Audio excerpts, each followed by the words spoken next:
Good evening, everybody, and welcome to Lusk, Niobrara County High School, the site of this week's CWAC Game of the Week. Mike McNamee, Chris Jenkins, glad to have you with us, along with Ryan Caith and Kyler Clark. Interesting matchup here tonight as the Lusk Tigers play host to the Southeast Cyclones, and it seems like, Chris, anytime these two teams get together, there's a lot on the line. No difference this year. No, absolutely not. Of course, halfway through the season, playoffs are around the corner, and of course you have Southeast, who is at number 3, and Lusk, who is right behind him at number 4. So this should be a great matchup. Of course, rivalry's been going on for quite a long time. Big implications with this one as you look down the road, like you said, halfway through the season after this game is over tonight. So the team that wins this one puts themselves in a very strong position to kind of control their own destiny throughout the rest of the CWAC eastern side of the state and seeding for the state playoffs. So, as always, glad to have you with us. A great bunch of boosters bring these broadcasts your way. We are going to send it back to the studios of KGOS KERM for a 1-minute timeout. When we come back, we'll have starting lineups after this 1-minute break. Albright's True Value Hardware in Lusk has the supplies you need for any project. Whether it's yard cleanup, a kitchen project, or home remodel, Albright's True Value has the tools you need to get the job done. We're proud to serve our small community with professional service. Stop by today at 215 South Main in Lusk. Albright's True Value, a proud supporter of our local youth. Go Tigers. Welcome back to Niobrara County High School. Mike McNamee, Chris Jenkins, glad to have you with us for CWAC Game of the Week action.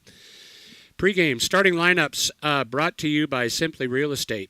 Whether you're buying or selling, Simply Real Estate has a team of realtors that will make sure that the process is simple and as stress-free as possible. They also offer rental management.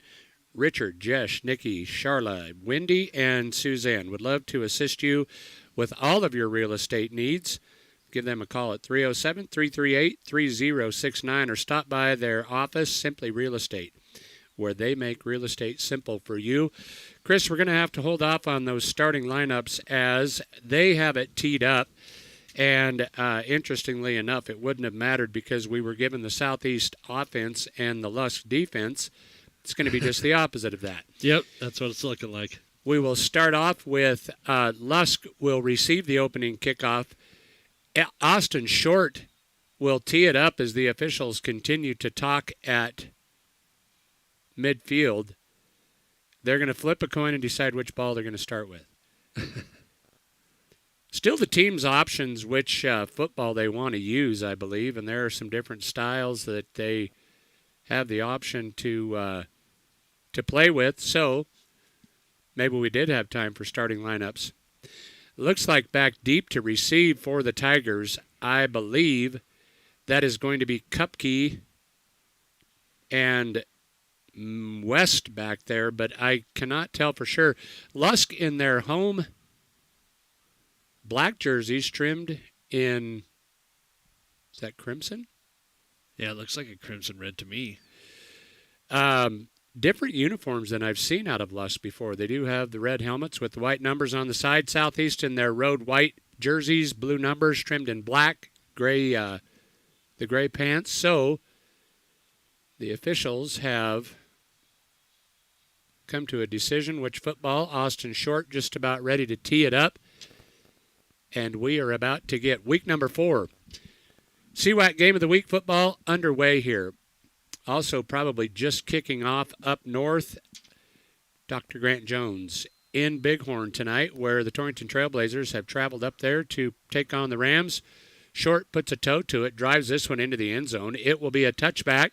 So the Tigers will bring it out to the 20-yard line, and that's where they will start 1st and 10.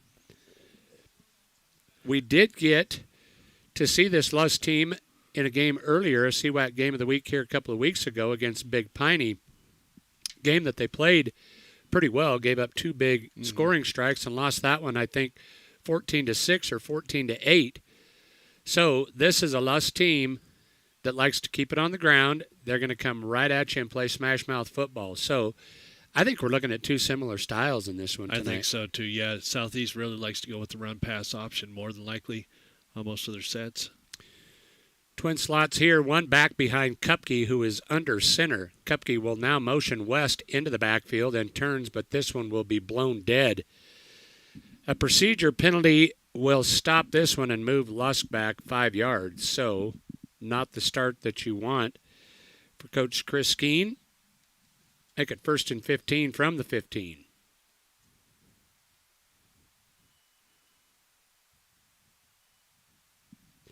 Some of the other starters up front there, Blake Miller, one of the offensive linemen. We will go through and get him as we can. Miles Ashurst will help anchor the line, and Dane Lamp also up front. Same formation here. They start with 2 slots, one back behind Kupke. Same motion. West into the backfield, and the pitch to West, wants to get around right in. Crosses the 15, tripped up there and tackled after a short gain. Call it a gain of 2 on the first down carry, bring up 2nd down and 13. So West was his first carry. I believe Austin Short from his linebacker position in there to make the stop. For Southeast up front, defensively, I see Lance York on one end. I believe Tegan Thompson over on the other end, and now they will switch them. Right up the middle is Emmett Coxville. Another similar play from left to right this time, trying to get to the edge is the back, and he does so. That time, Nathan Miller gets around left in. A nice gain of 8 yards for Miller. It'll bring up 3rd down and 5. Like you said, a very run-heavy offense here for the Lusk Tigers. Put themselves in a manageable position here. 3rd and 5 coming up. Tigers break the huddle. Slots to either side of the formation with one back behind Kupke. Now the motion. Once again, pitch, sweep coming right side. That is West with it. West won't get there. West crosses the 25, but is stacked up there. A gain of 1 will leave him 4 yards short, and it will bring up 4th down. Lusk will have to punt it away. If you're just joining us, our YouTube channel, we do not, unfortunately, could not do video. We do have the audio up on KGOS Sports as well, as right here on 98.3 KERM. Nathan Miller, I believe, doing the punting back deep to receive is Short. Miller bangs it out of there, end over end, hits at the 40, and takes a Tiger bounce down to the 30, where it will be down right there. Down to cover the ball, Caleb Miller. So the Tigers flip the field. It'll be Cyclone football, 1st and 10 from the 30. Pretty good punt there by Miller. Yeah. Took a nice little Tiger bounce into the 30-yard line. That is a 5-foot, 10-inch freshman back there. Wow. Yeah. I don't know if I didn't pay enough attention the first time that we were up here, but I was not aware that Nathan Miller was a freshman. Plays way older than that, doesn't he? He does. 1st and 10 Cyclones. Short will bring him out.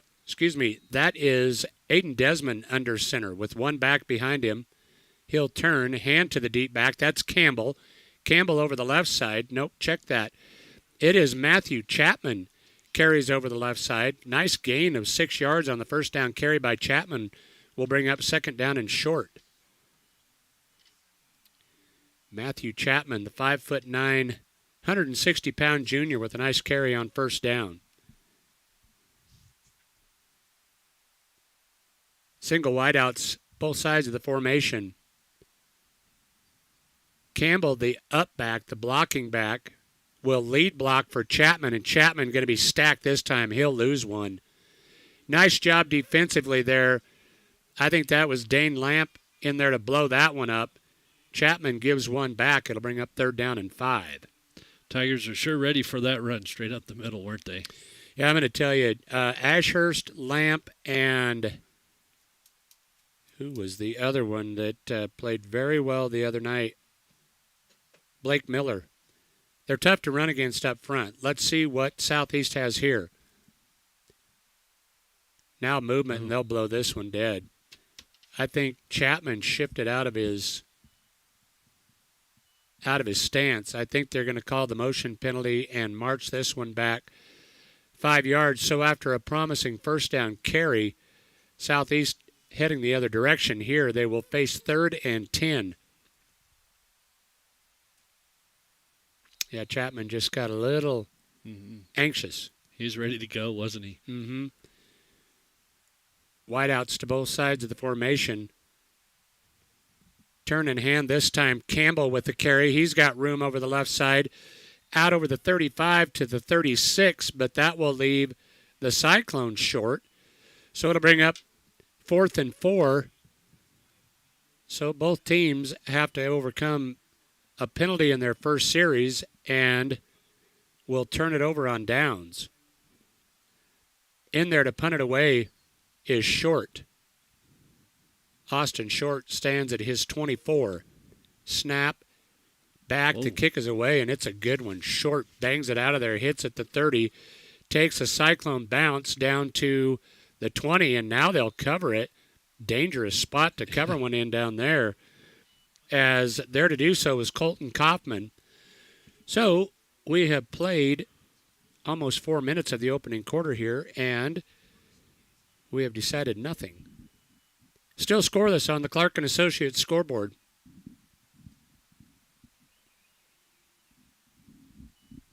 Well, as we kind of figured, it'd be a running offense and really good defense on both sides. This is definitely a great rivalry between Lusk and Southeast.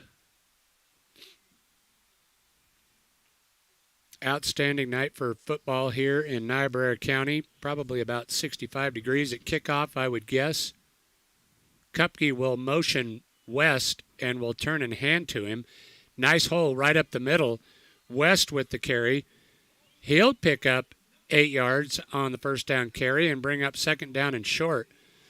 So, Chris, as opposed to the first 2 carries, rather than trying to hit the edge with that back in motion, they bring him straight up the middle. Yep.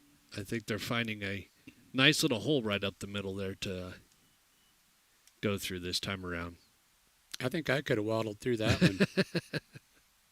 That was a good one. Nice job up front by the Tiger front.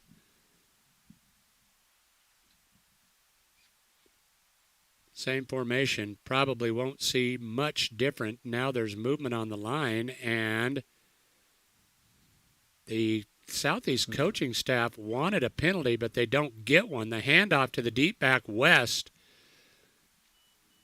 will gain 2, which was just what he needed for the first down. So it'll be 1st and 10 Tigers.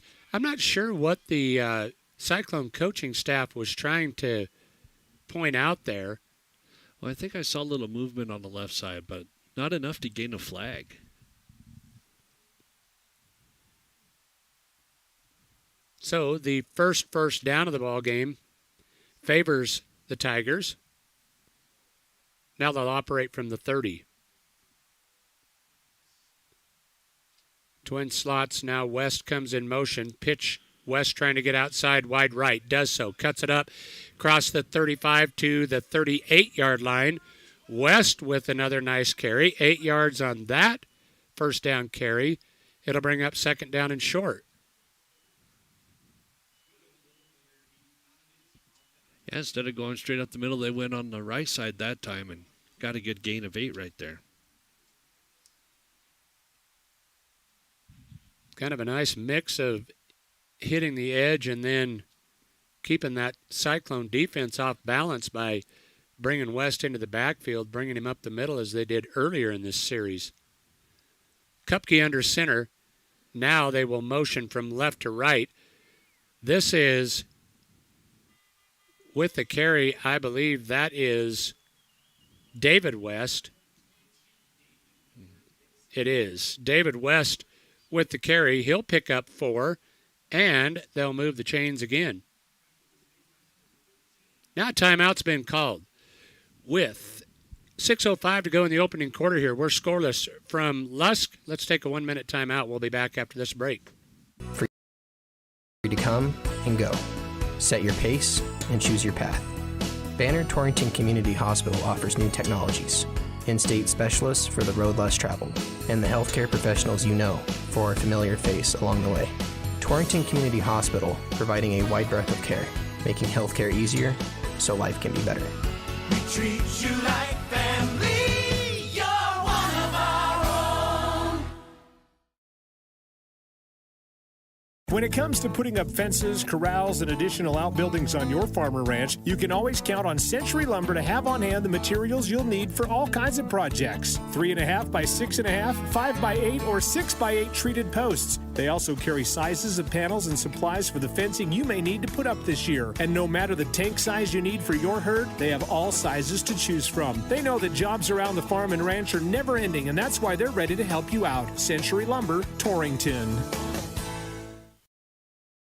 Niobrara County High School. Gibson Field at Fulmer Stadium, I believe, is the correct description of this facility. Now West will come in motion, counter handoff in the backfield. That is, see the number. Boy, they're tough, aren't they? I think that is Colton Kaufman with his first carry. Kaufman will pick up, call it 5 on the first down carry. It'll bring up second down and 5. A drive that started at their own 20 is now almost out to midfield. West comes in motion into the backfield, sets as the deep back. They'll turn and hand to him. A flag flies. Chris, I'll bet you a soda that's a hold. That's what I'm thinking, too. Mm-hmm. When it comes from that... from the backfield judge. From the white hat behind the play. He saw something right away.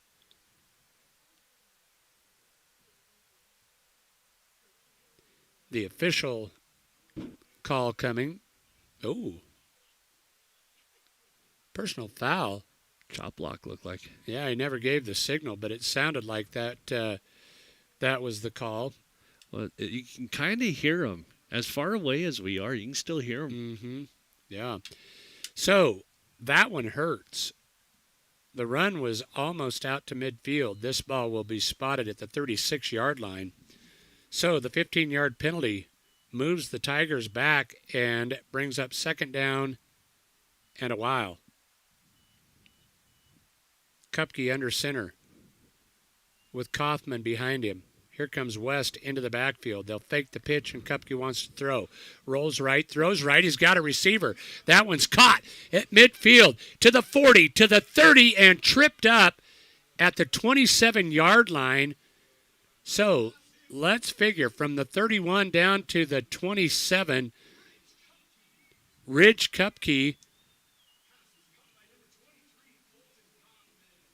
connects with Colton Kaufman. So you're doing the math on that one, aren't you? All right, let's see. 19 and 13. 19 and 17. Sorry about that. Yep, that would be right. The big gain. Lusk doing it via the airway. Nice pitch and catch there from Kupke. 36. Yeah. To Kaufman, now a handoff, and this one's going to be stuffed right at the line of scrimmage. Nice defensive play there.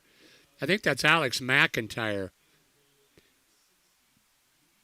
Check that. It is Lance York stepped in there to put the hit on. A loss of 3 will bring up second down and 13. I don't know who the ball carrier was that time. I didn't see it either. We'll say it was Ryan Caith. Kaufman, the lone back. Now they will motion West and pitch to West, trying to get outside right, and he won't get there. Nice defensive play. I think that was Tegan Thompson out there, and it was. So on back-to-back plays here, the Tigers going backwards. That one, another 4-yard loss by West, and that moves the ball back outside the 30 to the 30, call it the 35, just inside of it. And it is now third, and we'll call it 16. Two nice defensive plays here back-to-back from the Cyclones.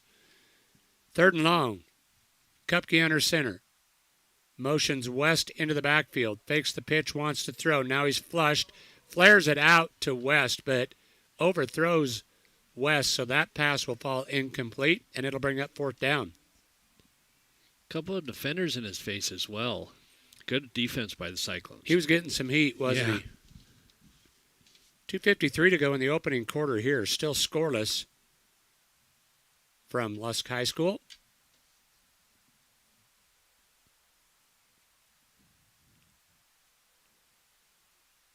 Play coming in off the sideline. They're going to have to hustle. That took a minute. We'll see what they draw up here on 4th and long. Kupke brings him out. He's under center with Kaufman behind him. Now there's movement, and they're going to slot receiver on the left side. It's going to be David West. I think he just lost his balance.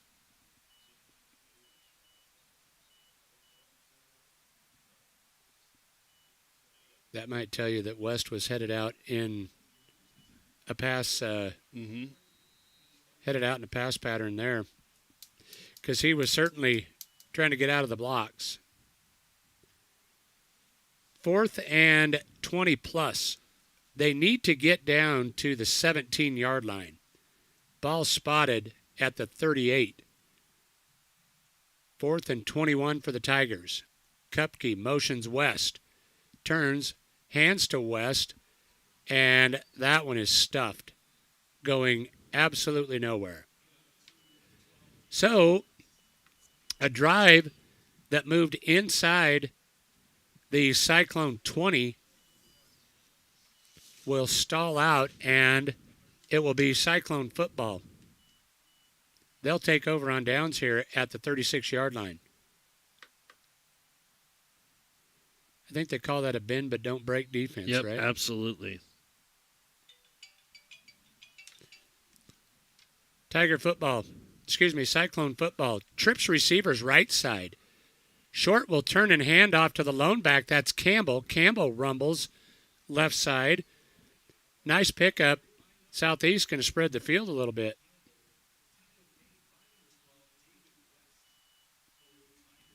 David West in on the stop for Lusk. It's going to be a 6-yard gain there.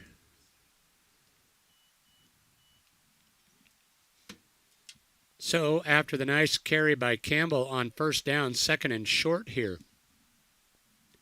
Clock runs. 2:10 to go in the opening quarter. Short from the shotgun, and now the officials will blow this one dead. Just an official's timeout. Now they'll wind the clock. We're back in business. Single receivers either side of the formation.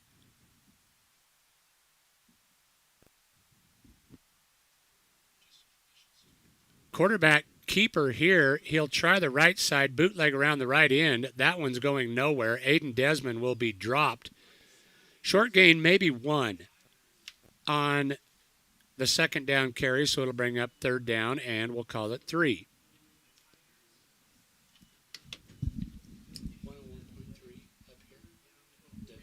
103.1.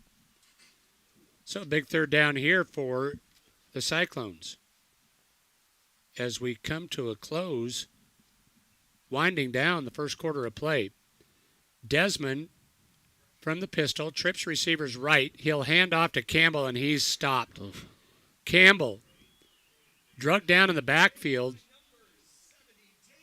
Dane Lamp got a hand on him. Campbell couldn't get away from him. So that will force Southeast to punt once again. That's going to be a loss of 1 on the play. So Short will stand at his 30 and will punt it away. West back deep to receive. Snap back, and Short puts a toe to it. Man, that kid's got a leg. Yeah, he does. Wow. Bounces what a at the 20, takes a Cyclone bounce, and goes out of bounds at about the 14-yard line. That is where Lusk will take over. 1st and 10. 37 seconds to go in the opening quarter. Chris, you had a scoreboard update from that Bighorn game, I believe, didn't you? Last update was at the half. I'm sure they're in the third quarter by now. 21-0 Bighorn. Ouch. It's a tough trip up there for the Trailblazers, and the bad news is they got to turn around and do it again next week. Go to Tongue River. Road Warriors this year for the Trailblazers. Yep.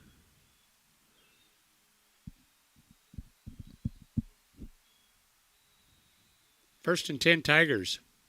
Their poorest starting field position here. Ball spotted at the 14.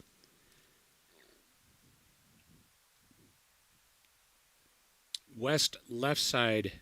Actually, West on both corners. They will motion David, and now a handoff on the inside handoff behind the lead block of Kaufman. I believe that was David West. Who gets the first down carry. A gain of 4 for him will bring up second down and 6 on what was probably the final play of the first quarter, I would have to think. Yeah, I think you're right there, Mac. Lusk does not seem to be too concerned with getting a playoff, so we have come to the end of one, tied at 0. Let's send it back to the studios at KGOS, KERM. We'll take a 1-minute timeout. We'll be back to Lusk for second quarter action after this break. There's fall savings this week at Decker's Market in Lusk. Save in the meat department with boneless pork sirloin roast, $2.49 per pound, and 85% lean ground beef, $3.99 per pound. Fill up on fruits and veggies with strawberries, 1 pound package, just $2.99, and red cluster tomatoes, 99 cents per pound. There's even more savings to enjoy at Decker's Market, so check them out at deckersmarket.com. Go Tigers! With Domino's Carside Delivery, you can carry out any 3-topping pizza for just $7.99 without leaving your car. So you don't have to interrupt your kid's favorite song. And we'll all be friends just for one. You can interrupt this, actually. Next time you carry out 3-topping pizzas for $7.99 each, try Domino's Carside Delivery. Just pull up to the store, check in online, and Domino's will bring your food to you contact-free. Carry out only. You must ask for this limited time offer. Prices, participation, and charges may vary. Excludes XL and specialty pizzas. Crust availability varies by size. Message and data rates may apply when using Domino's Carside Delivery. Attention. Welcome back to Gibson Field at Fulmer Stadium in Lusk, Wyoming. Niobrara County High School, the site of this week's CWAC Game of the Week. Ryan, real quick, where's the game next week? I'm going to have to look that one up for you. Mike McNamee, Chris Jenkins, Ryan Caith, and Kyler Clark, your crew here. And it is a crew. I think we all ought to go have dinner on Grant when this one is over, don't you think, Ryan? Be a great idea.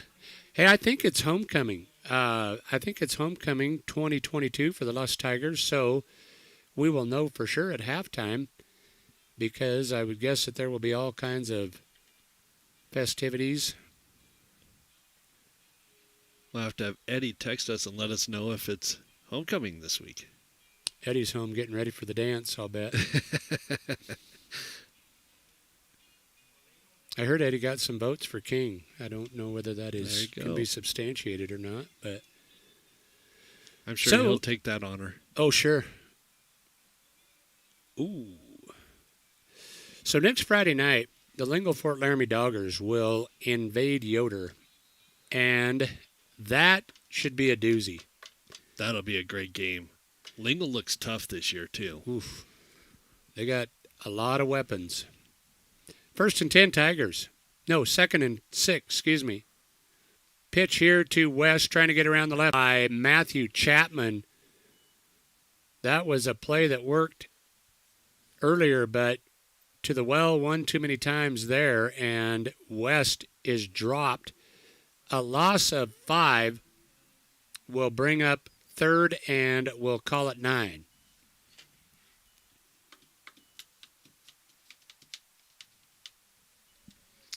Boy, that car with those headlights on that other side needs to turn those lights off. That is blinding. Surprised the refs aren't blowing this one. Yep. Now they will motion into the backfield. Kupke will hand off to the deep back, running hard. They're going to make him earn 2 or 3 yards. But he's not going to get much more than that. It's going to bring up Well, actually a better gain than I thought. They'll credit him with about a 4-yard gain here, but it will leave them 4 yards short. And it will bring up another punting situation. So special teams at some point are going to play a factor. This one almost gets over the head of West. He does get it away, and it takes a big Tiger bounce inside the 45, now rolls back to about the 43 and is covered there. West was fortunate to get that one away. Yeah, he was. He had 2 defenders right there. One almost blocked. And, not a very good punt, but it did take a nice little Tiger bounce and then kind of did a little flew back 2 yards for Southeast. Flew. Yeah. It's Cyclones from their own 43. Second quarter action here. And I have confirmed that it is homecoming 2022. Handoff in the backfield and drilled right there. I think that's Wyatt Campbell. And he is stacked up and dropped back at about the 45. I think they'll give him forward progress to the 46. But even still, it's a 2-yard loss, and it'll bring second down and 12. So, Chris, as we mentioned early, you had to assume that it was going to be a run-heavy play call here, and both teams are starting to get stuffed at the line of scrimmage here. You're going to have to go through the air at some point. Yeah, definitely. 2 backs in the backfield, Campbell the up back, Chapman the deep back. They'll hand to Chapman. He's going to be hit by Ashurst and dropped as he crosses the line of scrimmage. Maybe a gain of a half a yard, but no more. Will bring up third down and 12. They were lucky to get that play off. They had 2 defenders right in their laps right when they handed that ball off. Yeah, Tiger front spinning their ears back, and, well, they're doing it both sides of the football. We saw it on that last series. When the Tigers had it, they are returning the favor right here. 1 receiver wide left, 2 backs in the eye behind Desmond. He wants to throw, does so. The lefty flares this one out, and it falls incomplete. That's the first pass attempt that we've seen from Southeast, isn't it? It is, and, Short wasn't looking. Either that or got a little antsy and threw it too quickly. Desmond put some heat on it. So Short will stand at his 28 and will punt this one away from there. Lusk doesn't send anyone back. So this one will bounce and go out of bounds inside the 20 at about the 17-yard line. You know, typically if they don't put anybody back, they try and put a lot of heat on the punter. But Short able to get that one away, no problem. And like you said, Short's got a leg. That was a nice punt. Yeah, it was. So it'll be 1st and 10 Tigers from their own 18-yard line. I will be curious to see your halftime stat numbers because I would guess that they are very even. Right now, it's just been kind of back and forth between the 20s. It's been a David West show for the Tigers here today. Mm-hmm. They'll motion West into the backfield and turn and hand to him. This one is Nathan Miller with the carry. Miller out over the 20. Out to about the 20. Ball spotted at the 19. Short gain of 1 on first down. Second down and 9. They must have heard me on the mic and decided to change it up. I think they did. I'm pretty sure they're listening to us. You got a spy. Got us queued up on the sidelines over there. Yep. What's Chris Jenkins saying we should do? What are you calling here, Coach? Kupke steps over and whispers something in the ear, and now a timeout going to be taken. Miscommunication from the beginning. They'll save the delay a game penalty and take a timeout. We'll take one with them. Scoreless here in the second quarter. We'll take a 30-second timeout and be back to Lusk after this break. And Embroidery has all kinds of local sports gear that is hitting the shelves this fall. Get all the latest gear for Torrington, Southeast, and Lingle Fort Laramie. Heartland is also your headquarters for UW apparel, signs, clocks, and so much more. Plus, if you're interested in winning Wyoming football tickets, check out Heartland's Facebook and Instagram for details. Whether it's local sports or cowboy gear, it's all at Heartland Embroidery on Main and Torrington. Welcome back to Niobrara County High School, the KGOS broadcast team. Tonight includes Chris Jenkins, Ryan Caith, Kyler Clark, and myself, Mike McNamee. Glad to have you with us. Couldn't believe when you said that in the pregame portion of our broadcast that we were already in week 4. It's hard to believe. Halfway through. Yep, the halfway point of the season. Some big games that we will update you on going on around the Cowboy State. We will have that TD Real Estate scoreboard show at halftime. Now, Miller motions into the backfield. They'll fake the handoff. Kupke wants to throw. This one's tapped away and nearly intercepted. There's a flag on the field as well. Is there? In the backfield? Yep. Roughing the passer. Let's see. That is speculation, but Kupke took a pretty good shot. Tigers are backing up a little bit. Personal foul. It Yep, was you roughing got the it. passer. Yep. So that will be a first down for the Tigers via the penalty and gets them. This should be spotted out over the 30 to the 35-yard line, I would think, or right around there. They will put it down, place it at the 34. So the 15-yard penalty, well, I didn't see who was putting the pressure on, but that is a tough situation to find yourself in, probably already in the hit motion when Kupke let the ball fly. So, 1st and 10 Tigers from their own 34. Kupke with Kaufman behind him. Now he motions West into the backfield, hands to West as the deep back, and West carries for 9 yards. Nice first down carry for David West, and that will bring up 2nd down and 1. Yeah, beautiful carry right up the gut. Nice gain of 9 yards. You get nice up-front blocking from Colton Kaufman as the lead back in that formation when they motion West back in there. Same formation, and now here comes Miller into the backfield. They will hand to Miller, and Miller works the left side. He'll have a first down as he crosses the 45 out to the 47. So Lusk with something cooking here. 7:21 to go in the half. Clock runs. Nice thing about you don't have to respond to that. That's okay. You're going to find that I'm not much fun to work with. Hand off to the deep back West. He's going to be stacked and dropped. No gain on the first down carry. It'll bring up 2nd down and 10. Actually, they'll give him forward progress to about the 47. So a gain of 1. We'll call it 2nd and 9. I was watching you look over at the scoreboard. You have to kind of kink your neck over there just to see around that telephone pole. We there. might trade at halftime. 2nd and 9. Kupke under center. Motions Miller into the backfield. Turns and hands to Miller, but this one's blown dead. Motion penalty, or was a timeout called?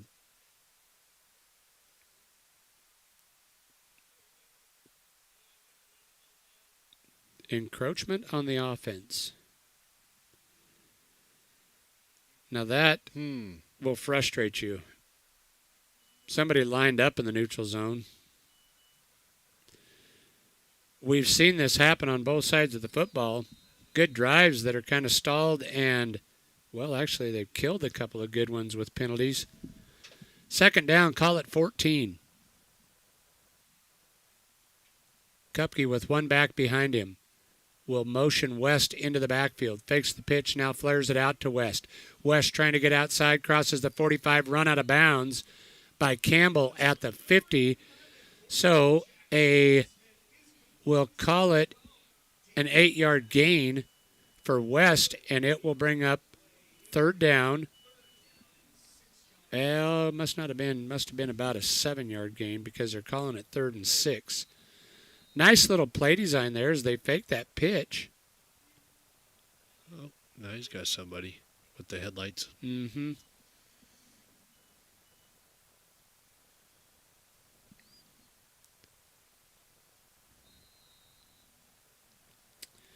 So after the completion, Tigers face third, and we will call it 6.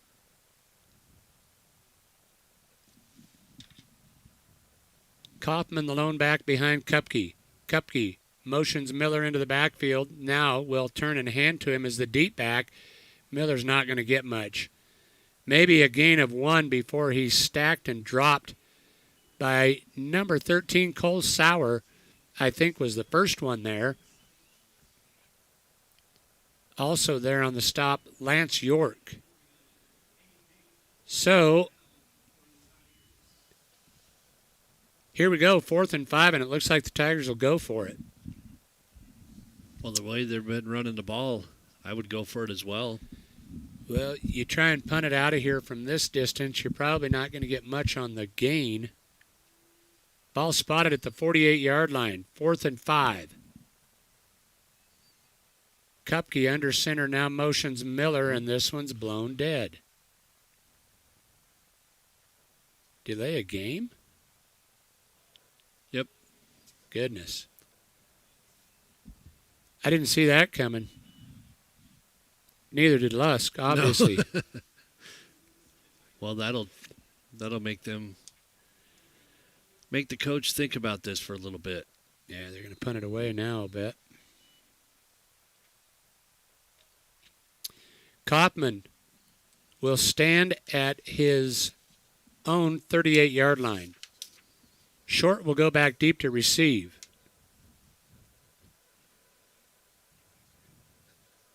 Better snap this time, and it's a fake. Going to run it up the middle. Kaufman won't get there. Won't even get close. Nice job defensively there. That was Wyatt Nope, that was Chapman. That was Matthew Chapman that spotted that. Fake punt was all over it, and so Southeast will take over. Inside Tiger territory at the 48-yard line. So, little trickery there does not pay off for the Tigers. It's been such a good defensive game already. Twin receivers both sides. Now they will motion Short. Inside handoff to Short, and he's got a blocker out in front. Follows him around left in. Going to be ushered out of bounds at the 40, but not before a gain of 8 on the first down carry by Short. There's a nice play design right there. Nice tackle by the guy on the chain gang there. Mm-hmm. Gain of 9. 2nd down and 1. This will open up your playbook here. Ball at the Tiger 39. 4:46 to go in the half. We remain scoreless on the Clark & Associates scoreboard. 2-by-2. The set here with Campbell beside Desmond. Now they will motion. Fake the handoff. Give to Campbell. He runs hard, but is hit right at the line of scrimmage. I don't think he got it. Yeah, maybe he did. Fell forward right at the end of the run, and they're going to say he did. He got 1 and about 3 inches,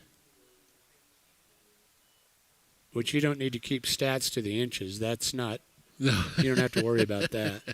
Ryan does. Ryan 1.5. Yeah. Yep. Good old Ryan does great stats. You see the guy's elk that he shot? Man, what a beauty. He was. It's a nice one. Hopefully he'll save me some meat. Here comes Short, and they will blow this one dead.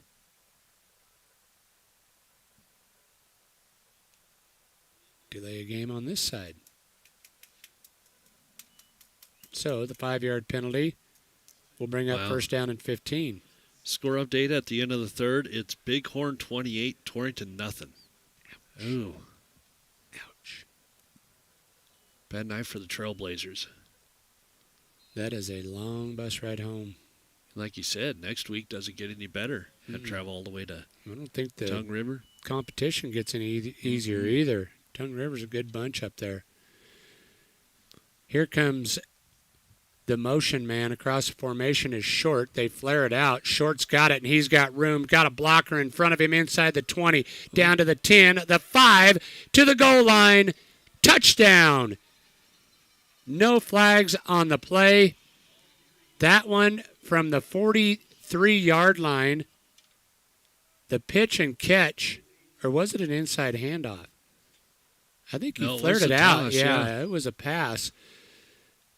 Did they have a penalty? Nope, they did not. No flags on the field. So, 43 yards. Yeah, that would be right. Yep. Yeah, that marker is at the 38, and there was a penalty before that. So, they will send Austin Short on to kick out of the hold of Desmond. Snap, placement, kick is on the way, and it is good. 7-0. Cyclones lead it on the Clark & Associates scoreboard. 3:49 to go in the half. Let's take a 30-second timeout. We'll be back after this break. Hi, this is Misty at First State Bank in Torrington. We have absolutely awesome, totally free checking accounts. They have no hidden fees, no minimum balance requirement, a free instant issued Visa debit card, plus a free picnic tote, perfect for picnics, potlucks, and sporting events. Our way of saying thank you. Switching banks? Cash in on your debit cards and unused checks. Bring them in and we'll credit your new checking account $25. You'll like them apples. First State Bank in Torrington, division of Glacier Bank, your first choice in banking, member FDIC. Welcome back to Niobrara County High School. You are listening to the CWAC Game of the Week on KERM 98.3, 103.1, the translator here in Lusk. Glad to have you with us. So, after the 43-yard pitch and catch from Desmond to Short, Southeast leads at 7-0. That was only his second toss. So, 1 for 2, 43 yards and a touchdown. Not bad. I'd take him. Yep. Definitely been a defensive game so far in the first half. You know, we saw this happen to the Tigers when Big Piney was here. Played great defense the entire game and gave up 2 big touchdowns. The kick will be fielded at the 10. That is Miller with it, and he is whacked. What a hit. Tegan Thompson. Wow. That'll fire up your team. That'll fire up one team. That'll blur the vision of the other. So after the big collision between Thompson and West, it'll be 1st and 10 Tigers. Ball at the 25-yard line.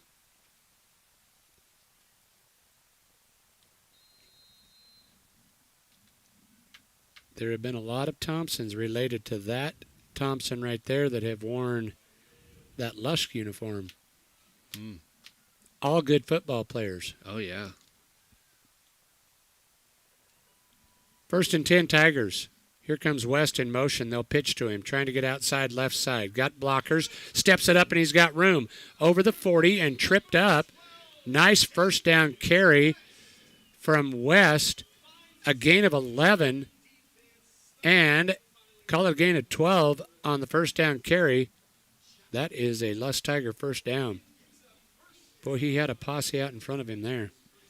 He sure did. That's his biggest run of the day so far. He's had 14 carries for 49 yards. 3:19 to go here in the half. Tigers would love to answer that Cyclone score. Same formation now. This time, here comes Miller in motion. They'll try the same play left side. Miller gets to the edge. He turns it up. He's across midfield, inside the 45, down to the 43. So a 14-yard carry for Miller on the first down carry. Back-to-back plays, big chunks here for the Tigers. Well, this is a good Lusk answer for the Southeast score. Now drive it all the way down the field, see if they can get some points before halftime. Yeah, an answer here would be huge. Here comes West in motion.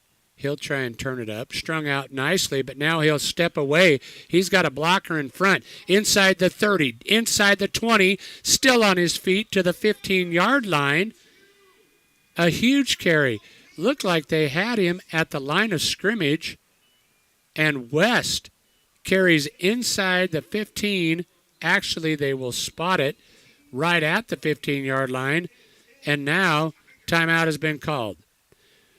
With 2:28 to go in the half. Southeast leads it by 7, but Lusk on the move here. We'll take a 30-second timeout and be back after this break.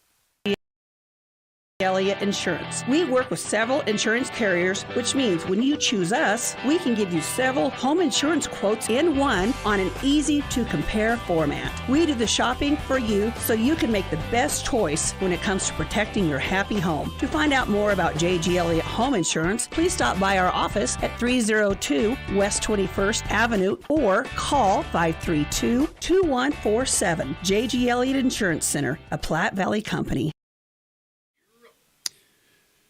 Well, Lusk with the chance to answer here. On the move, doing it all on the ground. And in big chunks, that one of 28 yards for West. So the timeout stops clock. Ball spotted at the 15, 1st and 10 Tigers. Trying to even this one as they trail 7-0 on the Clark & Associates scoreboard. Kupke waits for the official signal, now steps in, under center, motions West, fakes the handoff, and now gives on the counter to Nathan Miller. That inside handoff goes nowhere. Miller stuffed at the line of scrimmage. They will spot it right back at the 15, so no gain on first down. Will bring up 2nd down and 10.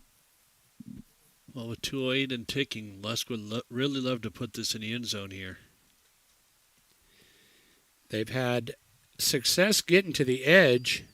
They try that inside counter right there. Might see him go back to the edge here. Kaufman, the up back, they will motion West in behind him and hand to West, but now this will shock our listeners. It's blown dead. I think we've seen it in every series so far tonight.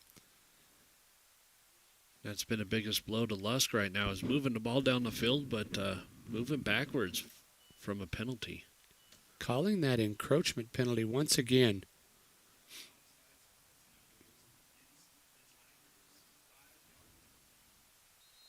Actually, they called that one offsides.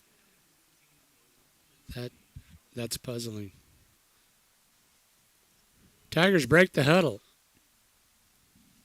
Now 2nd and 15. They'll motion Miller, pitch to Miller, trying to get outside. Works left side, has blockers, turns it up. Inside the 15, inside the 10, and run out of bounds at about the 8-yard line. So a gain of 13 for Miller on that carry. It will bring up 3rd down, and we'll call it 3, but that gets a large chunk of it back. 12 yards to be exact. Chris, I don't want to put undue pressure on you, but Matt Hahn is listening, and nobody critiques like Matt Hahn. Just saying. Better be on your A game. 3rd and 3, ball's on the turf, and Kupke will have to cover it. Have not seen a miscue of that nature the entire night, and Kupke lost the handle on it. With 47 seconds left, timeout is called. We'll take one with them. We'll take a 30 and be back to Lusk after this 30-second timeout. Front would like to take this time to let each of their customers know just how much they appreciate your business. They take pride in serving you the highest quality and authentic Mexican food. That's why they've been doing it for 20 plus years. They have weekday specials, new drink specials every Friday, and now every Saturday, Prado's will have a chef's surprise special. It may be a new dessert or even street tacos. It's all at La Familia Prado Mexican Restaurant. Think about how good it feels. Welcome back to Niobrara County High School. Mike McNamee, Chris Jenkins. Scoreboard update, a TD Real Estate scoreboard update. Chris, not the news that especially our Torrington listeners will want to hear. No, with 10:30 to go in the fourth, it's Bighorn 35, Torrington nothing. Tough road trip for the Trailblazers. Fourth down. 6 to go here. Pitch to West. West gets to the right side to the 5, the end zone. Touchdown. David West took the pitch, and from 8 yards out, he scampers into the end zone. So a game that saw no scoring in the first quarter has seen each team find pay dirt here in the second. 33.7 seconds to go in the half, and Lusk with a chance to either tie this or take the lead going into the halftime locker room. Looks like they will go for 2. They break the huddle. Kaufman, the lone back. Let's see who they motion. Here comes West. Pitch to West. Looking right side. Trying to get to the edge. Turns it up. And is he in? No. They said he did not get there. Wow. Run out of bounds by big number 75, Sebastian Brumley, I believe. And also over there was Cole Sauer. So the failed PAT leaves the score at 7-6. We will take a 30-second timeout. We'll be back for the kickoff after this 30-second break. Who come over when a big game is on. The neighbors next door always bring your favorite buffalo dip. Your in-laws know you need silence during clutch plays, and everyone knows about your special post-win fist bump. It's kind of like having a State Farm agent like Linda Lenz. I am here to get to know you and understand your life. I can help make it easy for you to protect what's important. Get an agent that gets you and your fist bumps. Call State Farm agent Linda Lenz in Wheatland today. Also located on Main Street in Lusk. Call 334-3803. Welcome back to Lusk. Mike McNamee, Chris Jenkins, Ryan Caith, and Kyler Clark. Hey, Wyoming Cowboy football back on the air tomorrow afternoon. Tomorrow evening? Yep, tomorrow evening. It is 8:15. Late it's a start. late one, yep. Against BYU. I can't do that to Kevin McKinney. He'll be asleep by then. Poor guy. Yeah, that is a big one. Ryan and I were looking earlier at the Hawaii-Wyoming game. That's a late start. That's a 10 p.m. start. Local time here. Is it in Laramie? No, it's in Hawaii. It's in Hawaii. Yeah. I was going to say, there wouldn't be many sober people left in the stands in Laramie if you didn't start it until 10 o'clock. Be bedtime. Boy, I'd love to be able to read that number. I think it might be Kupke kicking it away. This one hits at the 15, and Southeast will see Campbell pick it up. Going to be horse-collared and dropped. Probably could have been a penalty called on that one. Yeah, those numbers are hard to read on those jerseys. Yeah, they are. I think that it was number 11 that does the kicking, which would be Jackson Smith. But I just can't, I couldn't tell for sure. Jackie could probably tell us. I know she's listening. 1st and 10, Cyclones. I would guess in this spot on the field with the timing, you're going to see something on the ground here. Desmond under center will hand off to the deep back. That is Chapman, but he will be dropped. A penalty flag flies, so I would guess that you're going to see a hold here.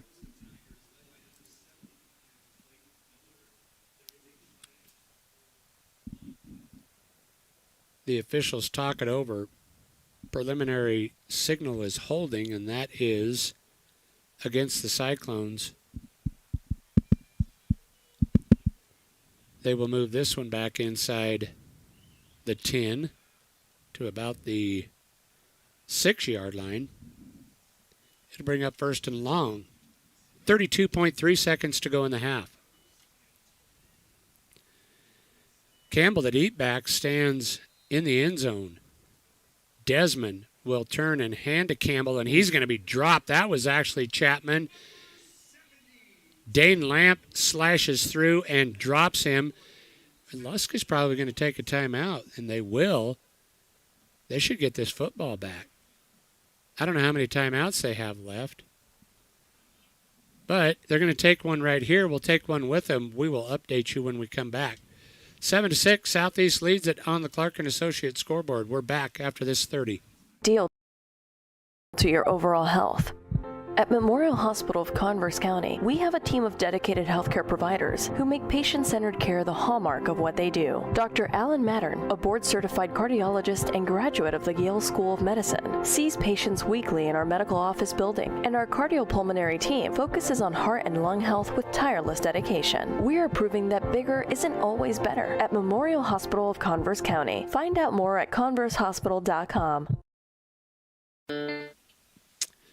As we wind down the first half here, good football game. Southeast leads at 7-6 on the Clark & Associates scoreboard behind the strength of a 43-yard Desmond to short touchdown pass.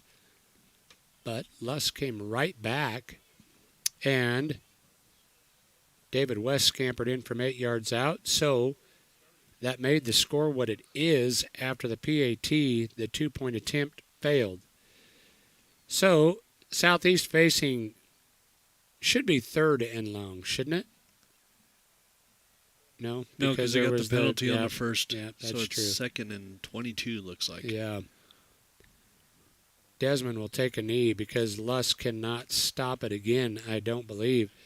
So I believe that will be the half. Both teams appear to be, although apprehensively, Southeast, well, they're both going to clear the field. So we have come to the half. And at the half, Southeast leads at 7-6 on the Clark & Associates scoreboard. Let's take a 3-minute timeout. We'll take a 3-minute break, and we'll be back to Niobrara County High School for halftime stats and numbers after this timeout. Tire invites you to stop in and let him show you what they have to offer when it comes to taking care of your vehicle. Be it a car or a truck, you can count on efficient and guaranteed workmanship from Mid-States Tire. Whether a simple oil change to making sure your brakes are in working order, and if new tires are called for, Dusty can get any major brand of tire. Call today at 532-TIRE. That's 532-8473. Mid-States Tire.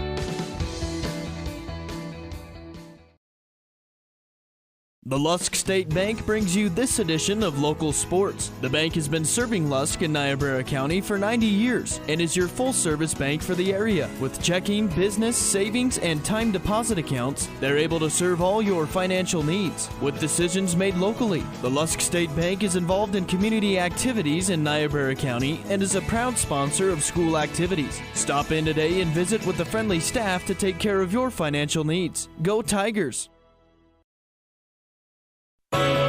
The importance of mental health has never been more prevalent, especially when it comes to our youth in the area. Young people can face difficulties, and number 34 in Torrington is here to help. Shad and the crew are now offering wraparound services in Torrington, Laramie, Cheyenne, Douglas, Wheatland, Lusk, and all towns in between. Number 34 wants you to reach your fullest potential, and they want to help you do just that. To learn more, call 532-0134.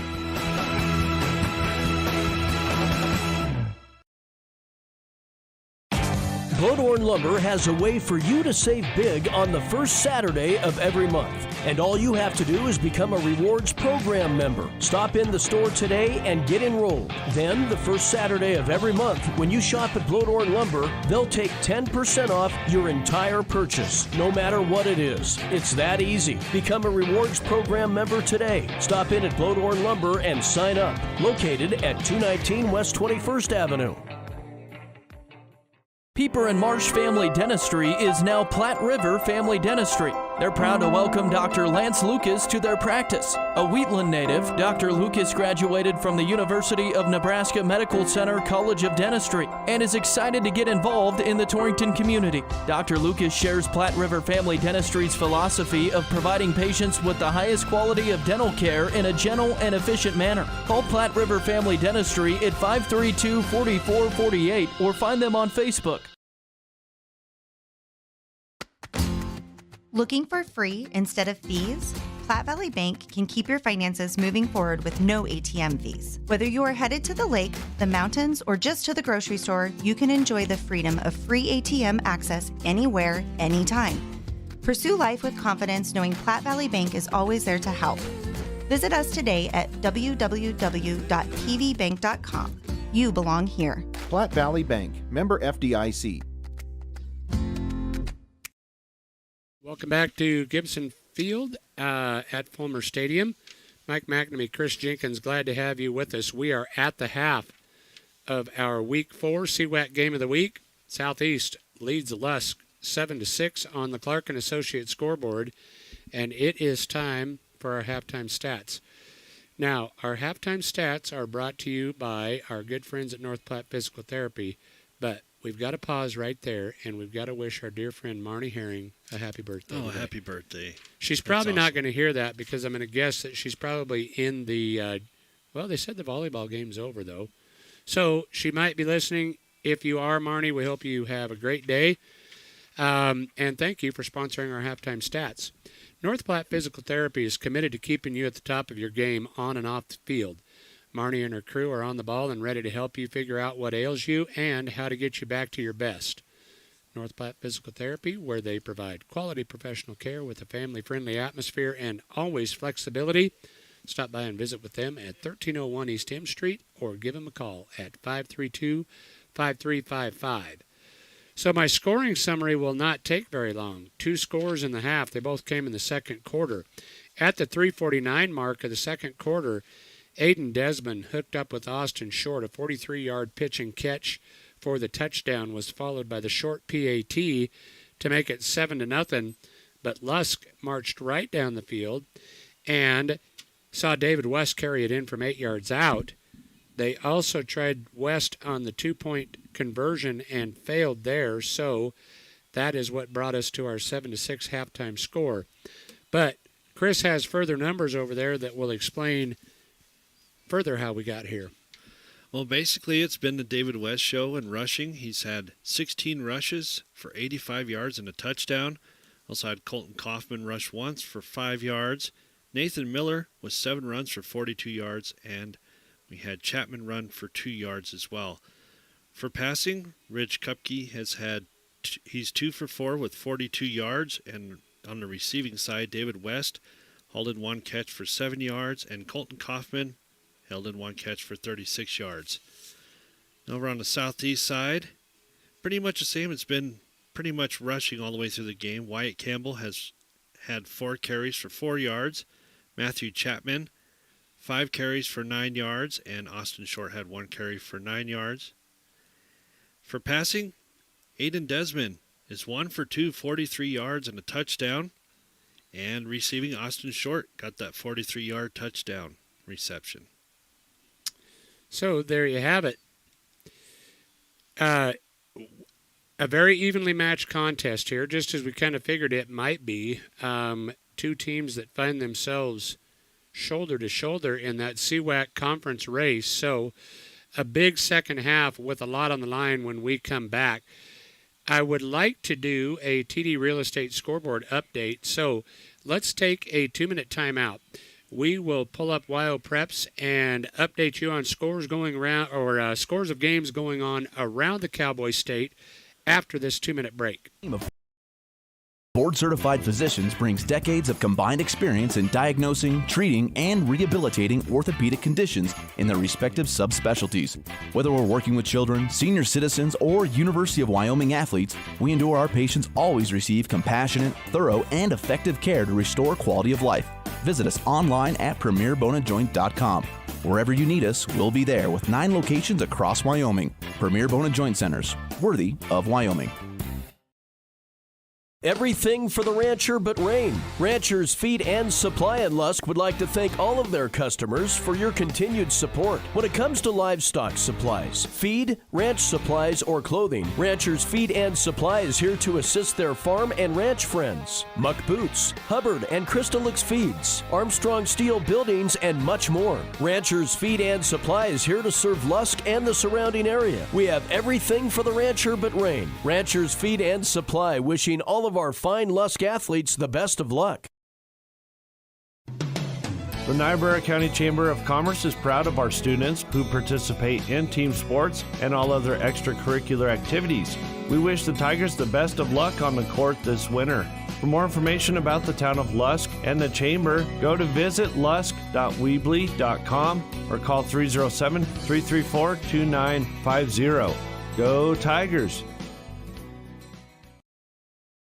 Rough and Refined, Niobrara County's newest restaurant at 120 East 3rd in Lusk, is proud to support the Tigers and wish them all the best of luck this season. At Rough and Refined, you'll enjoy Mexican cuisine, a variety of breakfast items, sandwiches and salads. They have coffees, drinks, and spirits. And also don't forget, every Friday night they have a steak supper. It's from 5 to 8, featuring prime rib, ribeyes, and New Yorks, with all the fixins and dessert. You'll love Rough and Refined. Welcome back to Lusk, Niobrara County High School. The site of this week's CWAC Game of the Week. Southeast leads Lusk 7-6 at the half. It is time for our TD Real Estate scoreboard update. Hey, remember, whether it's buying, selling, or managing your property, Ronnie with TD Real Estate is here to help. Ask her about their tenant benefit program exclusive to TD Real Estate. Call Ronnie today at 338-3001. So, scores from around the Cowboy State, and these are the most recent updated scores from wyopreps.com. In 4A, Natrona leads Cheyenne South. This one in the third quarter, that's number 3, Natrona 51, South nothing. At the half, Campbell County leads Gillette 28-13. In the fourth quarter, it's number 4, Cheyenne Central 42, Laramie nothing. At the half, number 1, Cheyenne East all over Rock Springs, 34-7. In the second quarter, it's number 2, Sheridan 14, number 5, Thunder Basin 3. We now move to 3A football. A final score from this afternoon, it was number 2, Star Valley 21, Evanston nothing. Number 1, Cody smacks Jackson in the mouth, 54-7. In the second quarter, number 3, Buffalo leads Lander 16-7. Also in the third, it's number 5, Douglas 22, Worland 7. Douglas and Worland come into that game tied for that number 5 spot in the polls.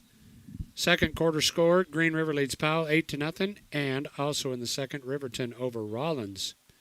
2A scores here. An early final from Cokeville. They defeated Kimmer 35-12. It was number 3, Lyman over number 4, Mountain View 28-10 in the Battle of Uintah County. In the fourth quarter, number 2, Tongue River leads Newcastle 21-7. In the fourth quarter, Bighorn putting the beat down on Torrington 42-0. Yeah, there's a minute 22 left in that game. With a minute 22 to go in that one. In the fourth quarter, here is a somewhat of a surprise to me. Burns leads Upton Sundance 21-8. And in the first, Wheatland leads Glenrock 7-0. 1A 9-man scores. Big contest over on the west side. Number 3, Wind River ekes out a win over Big Piney. 20-18 the final. Late touchdown there for Wind River to get the win over Big Piney. So in the third quarter, it's number 1, Pine Bluffs all over Moorcroft 49-0 in that one. At the half, Saratoga leads Guernsey 56-0. Shoshone, that's number 2, Shoshone over Rocky Mountain. That one is 7-6, and there is no score between Lingle, Fort Laramie, and Wright. 1A 6-man, number 4, Encampment 70, Hannah Elk Mountain nothing. Number 5, KC 48, Midwest 33. Thermopolis took on Rich County, Utah, and defeated Rich County 28-24. So you are up to date on all of our scores and highlights from around the state, as well as this one right here. Well, actually, I can give you a score here. Looking further on WYO Preps, Pine Bluffs defeated Wright this afternoon 40-18. So Pine Bluffs remains undefeated. Well, like we were saying, a lot of playoff implications for this game. This game can pretty much decide the third seed in the 1A 9-man. That is for sure. So Let's take about a 3-minute timeout. They've got 2 minutes on the clock, but I'm going to guess that they'll put some more up. If we need to come back sooner, we can, but we will take a 3-minute timeout, be back for second half action after this break. Club would like to wish all of our Southeast Cyclones athletes good luck. We applaud your hard work and dedication to our school and are here rooting for you every step of the way. The Southeast Booster Club, supporting and promoting excellence in academics, athletics, and all activities in our Southeast schools. Go Cyclones!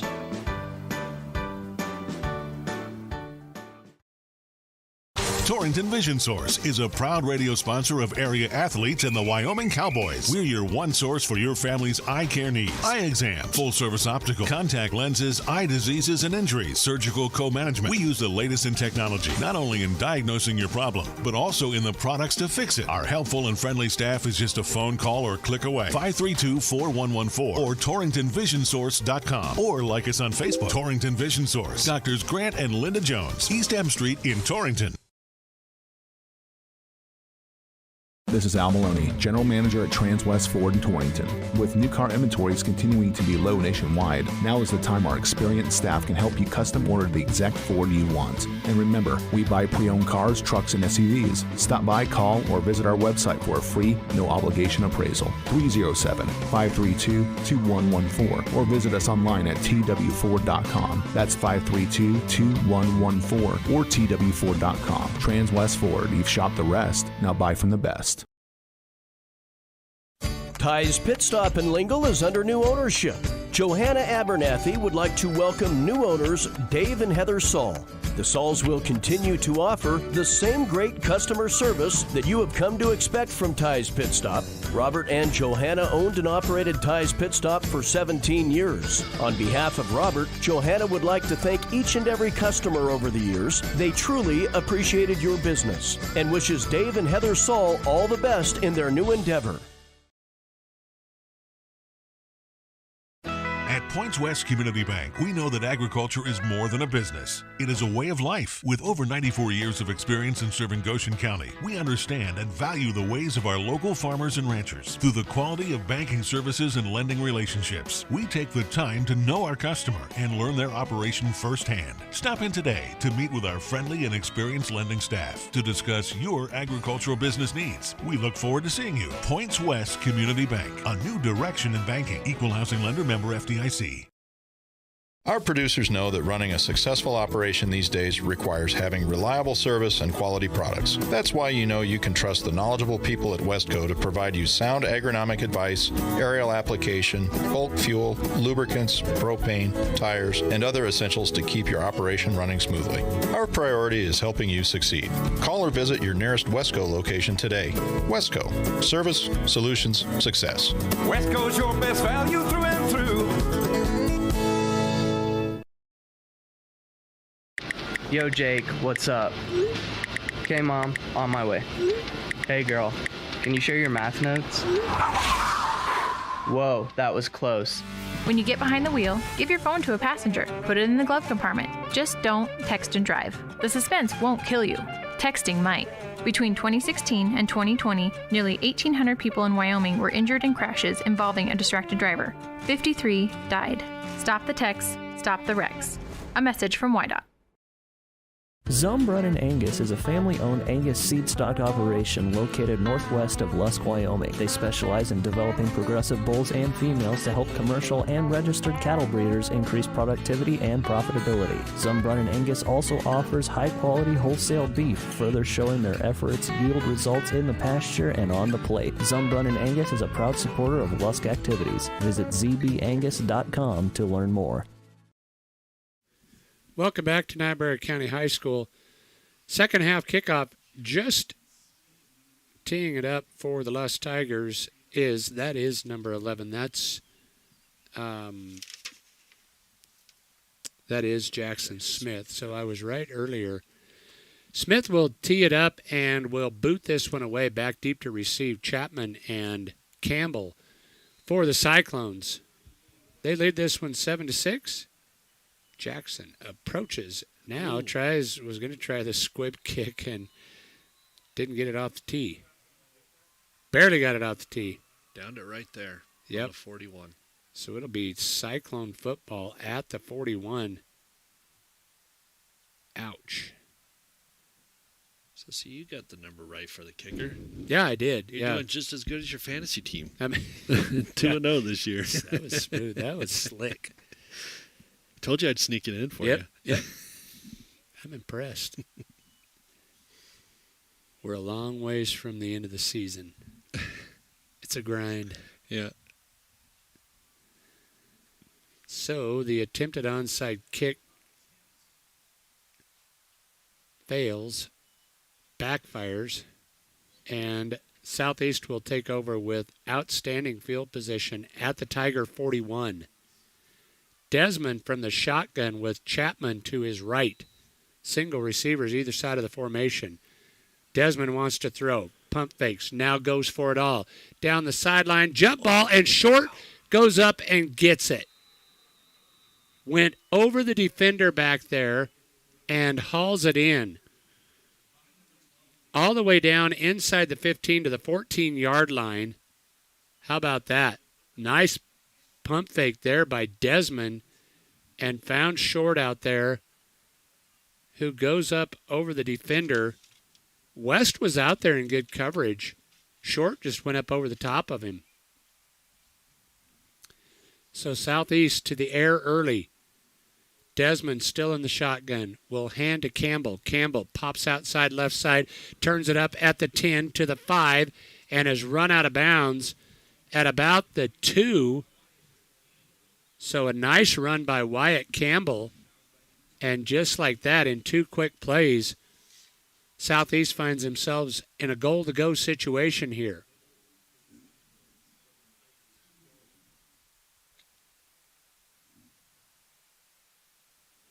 Now Campbell will become the up back, Chapman the deep back. Desmond going to call his own number. He pushes to the goal line and he's in. Touchdown Cyclones. Aiden Desmond in from 2 yards out has made this one 13-6, and Short will come on to attempt the point after. Well, there is a big drive to start the third quarter. Yeah, that was a great pass, great running up the middle, and touchdown by Desmond. Short out of the hold of Desmond. Placement down, kick is on the way, and it is good. We got a flag on the field, too. A flag, let's see, we will check that. Looks like it's going to stay good. Both teams will go to the sidelines. The official personal foul, roughing the kickers, so that will be assessed on the kickoff. So, with 11:16 to go here in the third, Southeast has extended their lead 14-6 over the Lusk Tigers. Let's take a 30-second timeout. We'll be back to Lusk after this break. With Pinnacle Bank. Pinnacle Bank has been serving the lending needs of farmers, ranchers, and commercial business owners of the Wyobraska area, where we've called home for over 100 years. Let us put our resources to work for you with local decision-making from a family-owned bank. Give us a call or visit us at www.wypinnbank.com. Pinnacle Bank, Torrington and Mitchell, the way banking should be. Member FDIC. So after the roughing the kicker penalty, they will move this one all the way down to the Tiger 45, and that's where Short will boot this one away. Short hasn't had any trouble getting it into the out of the back of the end zone from the other 45, from the other 35. So let's see if they choose to do something different here. Maybe a high kick or a pooch kick of some kind. Short approaches, and he will boot it out the back of the end zone. That one touches down somewhere around Manville. So it'll be 1st and 10 Tigers. The ball will come out to the 20 after the touchback. Great game so far today on both sides. Both teams have played well. That some nice adjustments by the Cyclones there in the halftime locker room went to the air early. The big pitch and catch from Desmond to short. Let's see what Lusk comes up with here. 1st and 10 Tigers. Kupke under center. Motions West. Resets West in the backfield. Hands to him. Not much there. Back to the line of scrimmage before he is hit by Lance York. It'll bring up 2nd down, and we'll call it 10. Pretty liberal substitutions, probably moving plays in and out with those wideouts over there.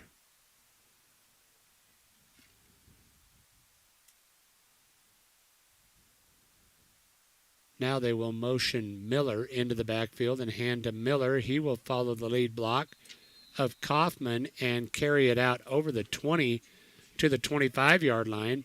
A nice gain of 5 there for Miller. Been on the ground here. I'm surprised they don't go to the air. 3rd and 5.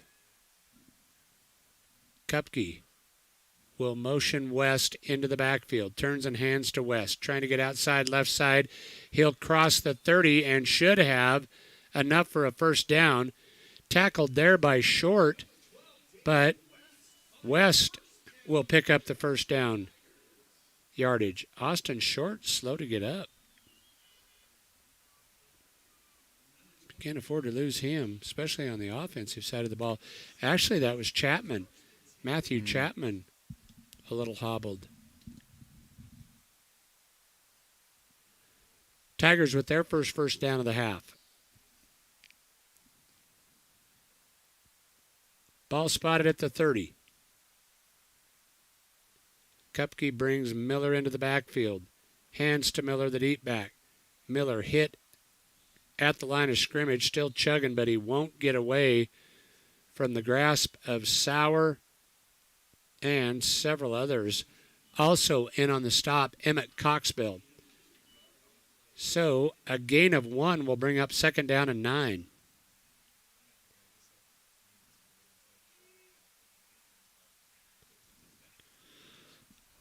All rushing here in this game for the Tigers. Kupke's attempted 1 or 2, hasn't he? Mm-hmm. Will turn and pitch to Miller. Miller around left in. Ooh. Grabbed by the jersey and pulled back, not before a gain of 4. Looked like Miller was going to get a lot more and then came to an abrupt halt.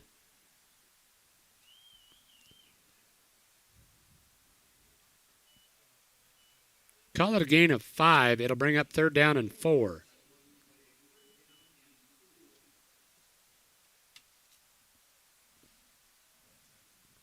Tigers break the huddle. With West left side, and now West motions into the formation. Pitch to him around left end. He'll have the 1st down and more. Turns it up at the midfield line and run out of bounds by Campbell, but not before West picks up 15 yards on that carry, and the Tigers are on the move. In Cyclone territory at the 49. Well, I didn't see who was out on the lead block there, but somebody was good escort around that right end. Well, and that carry puts West over 100 yards. He's carried 19 times for 105 yards tonight. Nice night for him, and still plenty of football to play. Here he comes again in motion. They'll fake the pitch and counter hand off to Kaufman. He's stripped up by Coxbill and dropped. A short gain on the 1st down carry will bring up 2nd down. We'll call it 9.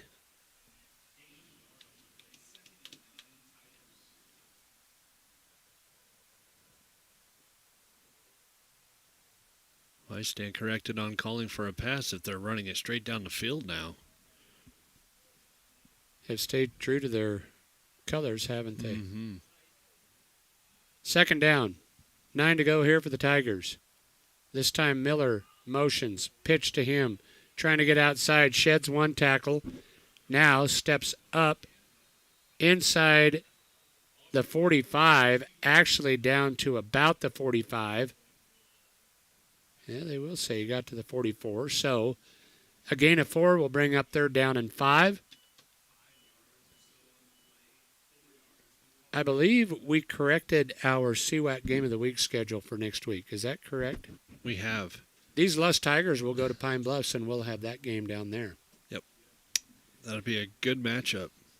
Then the following week, it will be Lingo Fort Laramie at Southeast. Here's a pitch coming to West. Sees a flag fly. He's got more than enough for the first down, but I'm going to guess this one's coming back. Yep. It's a nice carry by West, but somebody did a no-no out on that right edge, and the officials caught him. Well, David West has pretty much ran all the way through my stat sheet here. I'm going to have to pull up another line for him here. Mm-hmm. The good news is I don't think you got to worry about putting on another one for anyone else. 19 carries, 105 yards, and a touchdown this evening. The penalty brings up 3rd down and 15. Tigers from their own 45. Fake the pitch. Kupke wants to throw. Flares it out right side. He's got West. West crosses midfield and dropped there by Campbell. So a gain of 4 will leave them short. And on the tackle, West is still on the turf. That is not a good sign. No.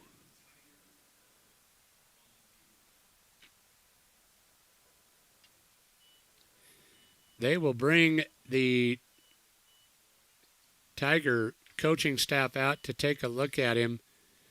While they do so, let's take a break. We will take a minute timeout here and be back to Lusk after this 1-minute timeout. Right.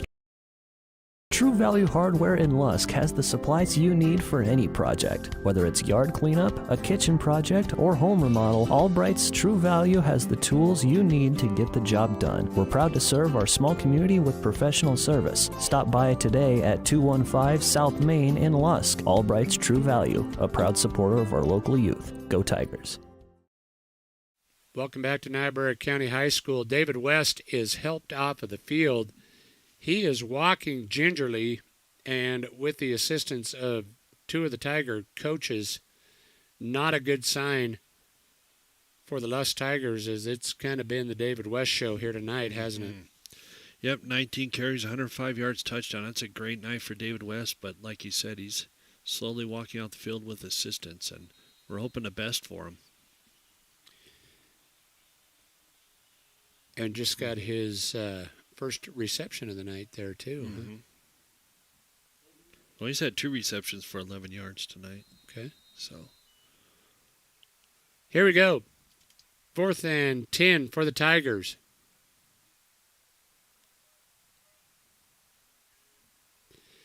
They will stand in punt formation at the 40. Snap is back and the kick is away. Nice kick here that will bounce at the 17 and roll inside the 15 to the 13-yard line. Still not sure who that Lusk punter is. Dane Lamp, public address announcer. No wonder he can bang it out of there. It's a big, strong kid. So the Cyclones will take over here. 5:33 to go in the 3rd. They lead this one 14-6 on the Clark & Associates scoreboard. Tim Hurst, listening tonight, corrected me on a score earlier. I had mentioned that Pine Bluffs had played right. They actually played Moorcroft today and were winners in that one, I believe. 1st and 10 Cyclones. Desmond from the shotgun fakes the inside handoff. Now sets up the flare pass attempt to Campbell, falls incomplete. So it'll bring up 2nd down and 10.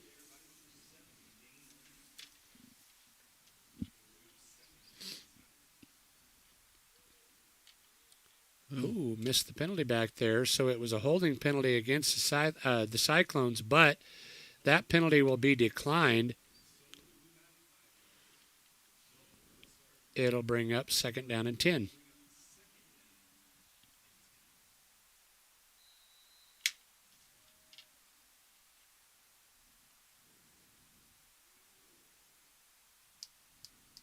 Cyclones from their own 13. Campbell alone in the backfield. Single receivers either side of the formation. Handoff to Chapman actually was the deep back, and he'll be tripped up. A short gain by Campbell or by Chapman on the 2nd down carry will bring up 3rd down, and we will call it, might as well call it 10. Not much there for Chapman. A nice defensive stop. Ashurst and Lamp in on the stop.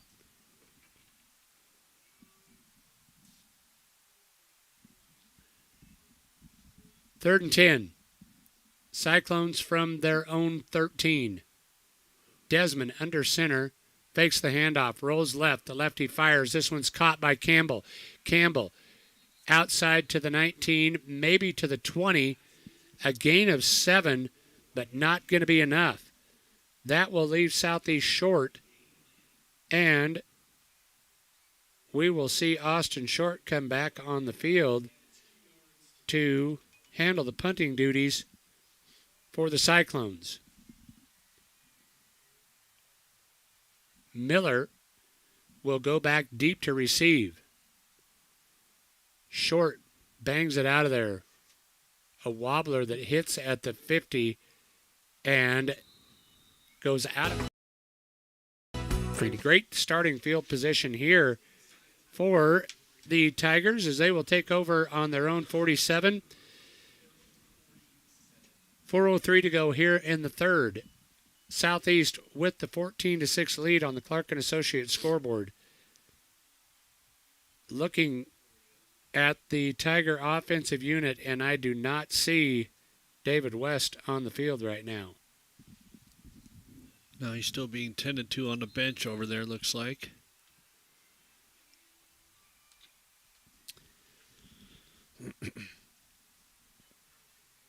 Kaufman still the lone back, and now they will motion Miller and hand to Miller. Miller ducks under, steps up inside. Maybe a gain of 2. Stuff there by Emmett Coxbill. And Sebastian Brumley. They will say no gain on the first down carry, 2nd down and 10 for the Tigers. Nice stop by Coxbill on that play. He wasn't fooled at all.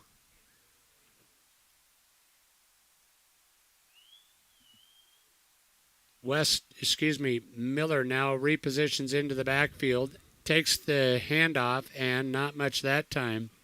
1 or 2 here. Southeast kind of stacking everybody in the box, waiting for that inside run, aren't they? They sure are. Gain of 2. It'll bring up 3rd down and 8. 3 minutes and counting here in the third quarter. Again, don't forget Wyoming Cowboy football on the air tomorrow evening from Provo. And Denver Broncos football on Sunday. Sunday night, 6:20 kickoff against the 49ers. Oofda. How's that $250 million investment working out for the Broncos right now? It's up in the air. I was going to say, can I give you my my real assessment there? Inside handoff and a carry up the middle, a gain of 5 for Miller, but it will leave the Tigers short, and it would appear that they are going to go for it. 4th down, and we'll call it a long 4, short 5. Kupke brings them out. He's under center. Big play here. They motion Miller and pitch. Miller trying to get to the edge, and he's not going to get there. Short had that one early on and strung it out. Got help over there from Sebastian Brumley. A loss on the carry, and Southeast will take over on downs.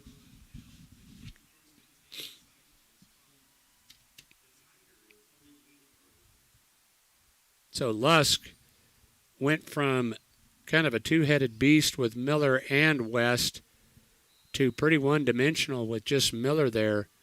Mm-hmm. Southeast equal to the task. Miller is up on the sideline over there trying to move. It looks like they've taped him. That's a good sign. Desmond wants to throw. Throws left, too high, and this one tipped and nearly picked off. Intended receiver was short. Jackson Smith was there in coverage and nearly picked that tipped ball off.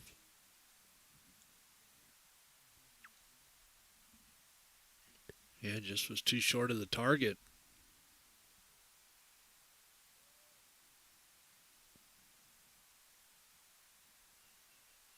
Campbell in the backfield.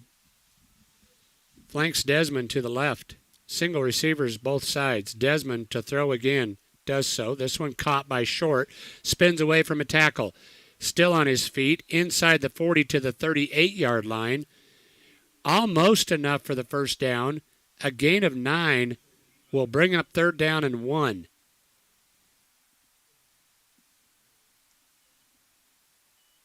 The lefty Desmond throws a nice football.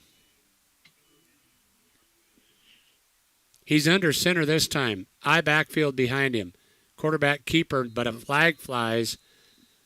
Motion? Yeah, I think so. Judging by the way Coach Burkhart nearly ripped his ears off with his headset. That will frustrate you as the offensive coordinator. The 5-yard penalty will move it back and will bring up 3rd down. And we will call it 7. Yeah, that frustrated coach anytime you're at 3rd and 1 and commit a penalty like that. Yep. So let's see what they design here. Short splits wide right. One back beside Desmond. Looks right, throws right, has a receiver, and it's tipped in the air and nearly picked off. He wanted Sauer. Sauer had it go off his shoulder pad, and it popped in the air. And Nathan Miller almost ran under it. Had he been able to haul that in, he would have been gone. Yeah, that was a dangerous throw. Ugh. Lucky that was incomplete. So Short will stand at his own 44. Punt this one away. Snap is back. Kick is out of there. End over end kick that hits at the 15 and is going to be downed right there. So the Tigers will take over with 51 seconds to go in the third. Trailing this one 14-6. But, Chris, it doesn't get any easier for these Lusk Tigers. They hit the road next week and head to the number 1 ranked Pine Bluffs Hornets. Here comes David West back into the game. Doesn't get any easier for the Cyclones either as they're looking towards Lingo Fort Laramie in a couple of weeks. Yeah. I don't know who they have next week.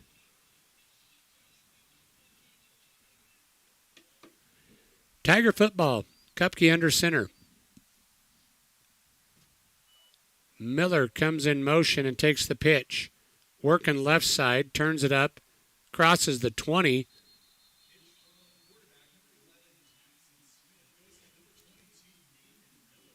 Miller. He's down. That's a Southeast player. Oh, no, that is a Southeast player. Yeah, I'm not sure who it is out there, but he is taking the helmet off and is in some pain.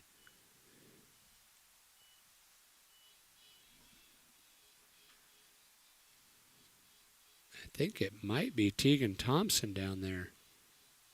No, there's Tegan right there. I'll tell you who I don't see up and around there is Sebastian Brumley.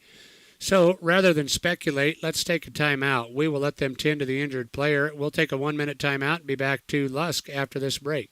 And choose your path. Banner Torrington Community Hospital offers new technologies, in-state specialists for the road less traveled, and the healthcare professionals you know for a familiar face along the way.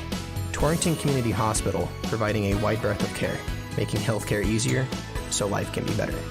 We treat you like family. You're one of our own. When it comes to putting up fences, corrals, and additional outbuildings on your farm or ranch, you can always count on Century Lumber to have on hand the materials you'll need for all kinds of projects. 3.5 by 6.5, 5 by 8, or 6 by 8 treated posts. They also carry sizes of panels and supplies for the fencing you may need to put up this year. And no matter the tank size you need for your herd, they have all sizes to choose from. They know that jobs around the farm and ranch are never ending, and that's why they're ready to help you out. Century Lumber, Torrington. Welcome back to Niobrara County High School. Mike McNamee, Chris Jenkins, Ryan Caith, and Kyler Clark. Sebastian Brumley being helped off the field. Pretty tender on that right leg. Lower leg, maybe. They will miss him in that defense, and Marnie Herring will take a look at him over there. So it will bring up 2nd down and 5 for the Tigers. The officials wind the clock. Kupke brings Miller in motion, fakes the pitch, going to keep it himself. Stood up and dropped. Cole Sauer, the first one there. No gain on the carry. We'll call it a gain of maybe 1. It'll bring up 3rd down and 4.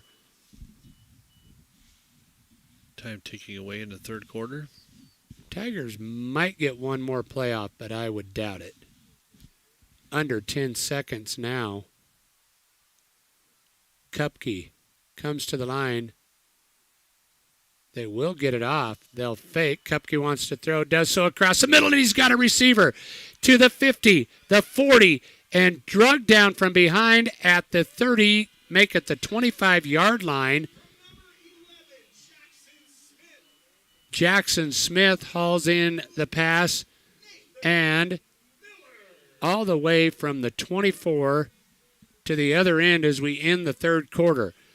So we have come to the end of 3. Southeast leads this one 14-6 after 3, but the Tigers are on the move. We'll take a 1-minute timeout. We'll be back to Lusk after this 1-minute break.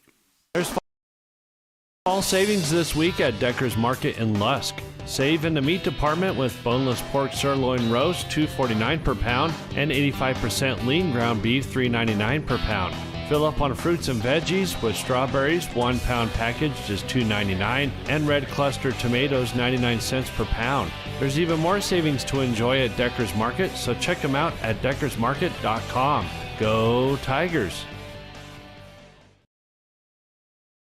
With Domino's Carside Delivery, you can carry out any 3-topping pizza for just $7.99 without leaving your car. So you don't have to interrupt your kid's favorite song. And we'll all be friends just for one day. You can interrupt this, actually. Next time you carry out 3-topping pizzas for $7.99 each, try Domino's Carside Delivery. Just pull up to the store, check in online, and Domino's will bring your food to you contact-free. Carry out only. You must ask for this limited time offer. Prices, participation, and charges may vary. Excludes XL and specialty pizzas. Crust availability varies by size. Message and data rates may apply when using Domino's Carside Delivery. Welcome back to Niobrara County High School. CWAC Game of the Week action. Got a good one here. Southeast leads at 14-6, but Lusk is on the move. Here comes Miller in motion. West in motion, takes the pitch. Trying to get outside now, turns it up at the 20 to the 15, the 10. Inside the 10, down to the 7-yard line. Hey, I think his ankle's okay. I think so. He looked pretty good there. Got a nice block out there on the edge. First down yardage there for West. 17 yards on that carry from West. Puts him at 122 yards for the game. First and goal, Tigers. Ball spotted at the 7. Kupke under center. Here comes West again. Fake the pitch, counter handoff inside to the 5, down to the 3. Colton Kaufman with the carry.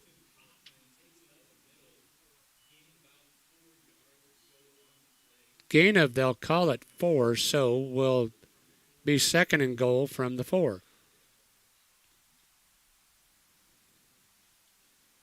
Nice use of Kaufman there. They hand off to him on the inside counter after the fake pitch to West. Second and goal from the 4. Kupke brings West in motion. Miller in motion. Hands to Miller, and he's stuffed right at the line of scrimmage. No gain on the carry. It'll bring up third down and goal. Nice defensive play there by the Cyclones. They're definitely tightening up on the red zone. Want to bet we see something to the outside with West right here? I'm thinking so. They got everybody kind of bunched in the middle. He will line up slot left. He will have to run to the short side of the field if he does, but here he comes. They motion him into the backfield. Pops it outside to the goal line. Touchdown, Tigers! David West from 4 yards out. Just underway here in the fourth quarter. And that narrows the lead to 14-12.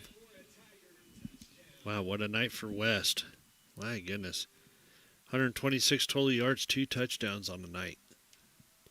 With 10:02 to go here in regulation. And looks like they will go for 2 to try to tie this game. They're going to have to hustle. They're late getting out of the huddle. Let's see what they draw up. The earlier 2-point attempt failed. Let's see what they can do here. West is in the slot left. Here he comes in motion. Resets in the backfield. They fake the handoff. Kupke wants to throw into the end zone. It's caught. The 2-point conversion is good, and we are tied at 14. Not sure. Jackson Smith hauls in the 2-point conversion. So with 10:02 to go in regulation, we're tied at 14. Let's take a 30-second timeout. We'll be back after this break. Heartland Embroidery has all kinds of local sports gear that is hitting the shelves this fall. Get all the latest gear for Torrington, Southeast, and Lingle Fort Laramie. Heartland is also your headquarters for UW apparel, signs, clocks, and so much more. Plus, if you're interested in winning Wyoming football tickets, check out Heartland's Facebook and Instagram for details. Whether it's local sports or cowboy gear, it's all at Heartland Embroidery on Main and Torrington.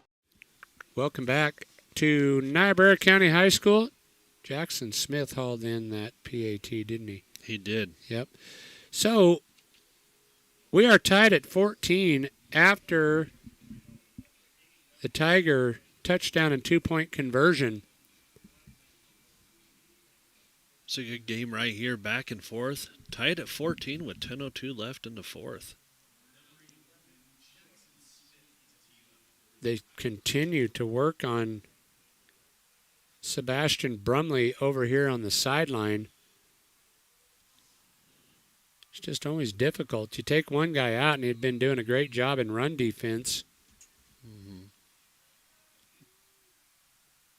Booting this one away. A short kick going to be fielded at the 33. That's Campbell with it. Or excuse me. Yeah, it is Campbell. Campbell's still on his feet. And pops it outside. Wow. Crosses midfield. 2 to beat. Down the sideline he goes to the 20 and run out of bounds. Oh, but there's the flag. Oh, my goodness. There was a cluster right there, and it was actually Chapman with the carry on the return, and he nearly broke it, but this one is coming back. Man, he must have broke 6 to 7 tackles in that. Yeah, he did a nice job running the football there. Oh, so the illegal block. Flag is at the 49-yard line from the spot of the foul, so they'll march this one back from the 45. So it will bring the ball back to the Cyclones 45. Still good field position here for Southeast. 9:47 to go in regulation.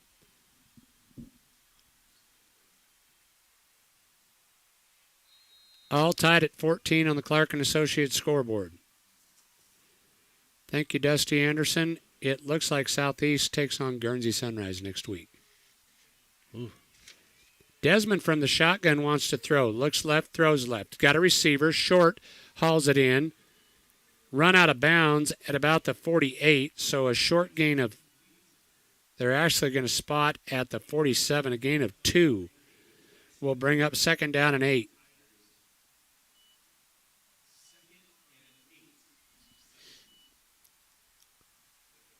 Hey, Dusty Anderson, since I never see you, could you order me some tires? I'm sure he'll give you a pretty good deal. Yeah. He takes good care of me. 2nd down and 8. Desmond with one back beside him. Looks left, now throws left. This one is nearly picked off. Oh, man. With the break on the football was Caleb Miller. Had it go in and out of his hands, but he read that one like a book. I think he saw all the open field in the other direction. Here's a big 3rd down. 3rd down and 8 for the Cyclones. Desmond from the shotgun. One back beside him, fakes the handoff, wants to throw. Down the middle he goes. He wants it all, and it's caught. Short hauls it in at the 20, breaks the tackle to the 10, 5, touchdown Cyclones. There are no flags on the field. A 58-yard touchdown, pitch and catch. Great adjustment by Austin Short on the football. The coverage was good. It was. It was almost as perfect as you can get. But Short makes the adjustment and comes back to the football, hauls it in, and then scampers to pay dirt. 9:28. Well, there's a quick possession for you. That's a 30-second scoring drive. 32-second scoring drive. Short on to attempt the point after. That is on the way, and it is good. So, with 9:28 to go in the 4th, Southeast back on top on the Clark and Associates scoreboard. They lead it 21-14 over the Lusk Tigers. Let's take a 30-second timeout. We'll be back for the kickoff after this break. Hi, this is Misty at First State Bank in Torrington. We have absolutely awesome, totally free checking accounts. They have no hidden fees, no minimum balance requirement, a free instant issued Visa debit card, plus a free picnic tote. Perfect for picnics, potlucks, and sporting events. Our way of saying thank you. Switching banks? Cash in on your debit cards and unused checks. Bring them in and we'll credit your new checking account $25. You'll like them apples. First State Bank in Torrington, division of Glacier Bank, your first choice in banking, member FDIC. Well, it's been a dandy, and it just continues. Southeast answers the Tiger score with one of their own. They go back on top 21-14. Boy, you shared some numbers there for Austin Short during the break. Austin Short is sure having a night. 5 receptions for 135 yards and 2 touchdowns. That ain't bad. Not a bad way to spend a Friday night. I mean, those aren't Ryan Caith type numbers, but they aren't bad. And he's 3 for 3 on PATs, and he has kicked several of these kickoffs out of the back of the end zone. Austin Short, a 5'11 senior, having a nice game. Puts the toe to this one. This one will be returned. Bounces at the 20. That's a live ball. Ooh, still is loose. And the Tigers have covered it. Oh, that was close. I think Campbell ran right by it. I don't think that I think it bounced right beside him. Campbell could have fallen on it as easy as anybody. Short kind of pinned it on the sideline there, and Southeast had by far the best opportunity to cover that. Yeah, that was almost dangerous right there. Oof.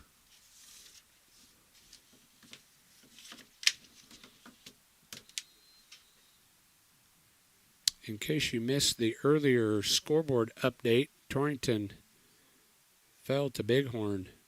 Tonight, the final on that one, 42-7. Now a timeout going to be taken here. Looks like Lusk wants to talk it over. We'll take one with him. We'll take a 30-second timeout. Southeast leads at 21-14 on the CNA scoreboard. We'll take a 30 and be back after this break. Davis at J.G. Elliott Insurance. We work with several insurance carriers, which means when you choose us, we can give you several home insurance quotes in one on an easy-to-compare format. We do the shopping for you so you can make the best choice when it comes to protecting your happy home. To find out more about J.G. Elliott Home Insurance, please stop by our office at 302 West 21st Avenue or call 532-2147. J.G. Elliott Insurance Center, a Platte Valley company. Welcome back. CWAC Game of the Week action. Southeast and Lusk. And exactly what we expect out of these two teams.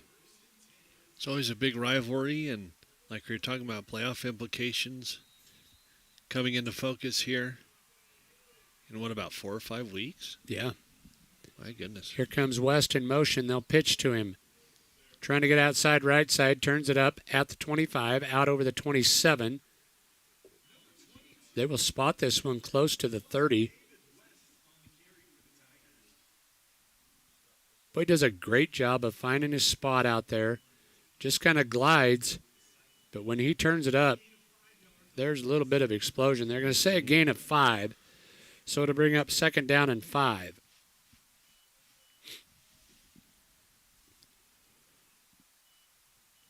From the 27, Kupke with West slot left. Here comes West into motion. He'll reset, and they'll hand to him as the deep back. Pops it outside around the corner. Crosses the 40 to the 50, and going to be run out of bounds on the southeast side of midfield at about the 40, they're going to say right at the 40. So how about that? 37 yards on that carry for David West. Wow, what a night for David West. My goodness. 23 carries, 168 yards, and 2 touchdowns. Well, and I think it was obvious in that series that he was out of there. Mm-hmm. As I mentioned, it just became a little bit one-dimensional. Watch him come back with Miller right here. Or they may just stick to West. West is coming in motion. They will turn the counter hand off to Kaufman. Kaufman crosses the 40. That is a keep the defense honest kind of inside handoff right there. Kaufman carries down to the 38.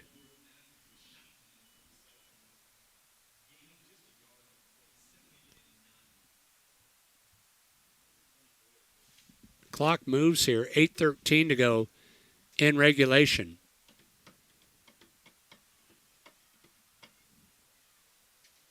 Southeast Cyclone Lady Volleyball team picks up the win tonight over Lusk. Sounded like it was a good volleyball game, though.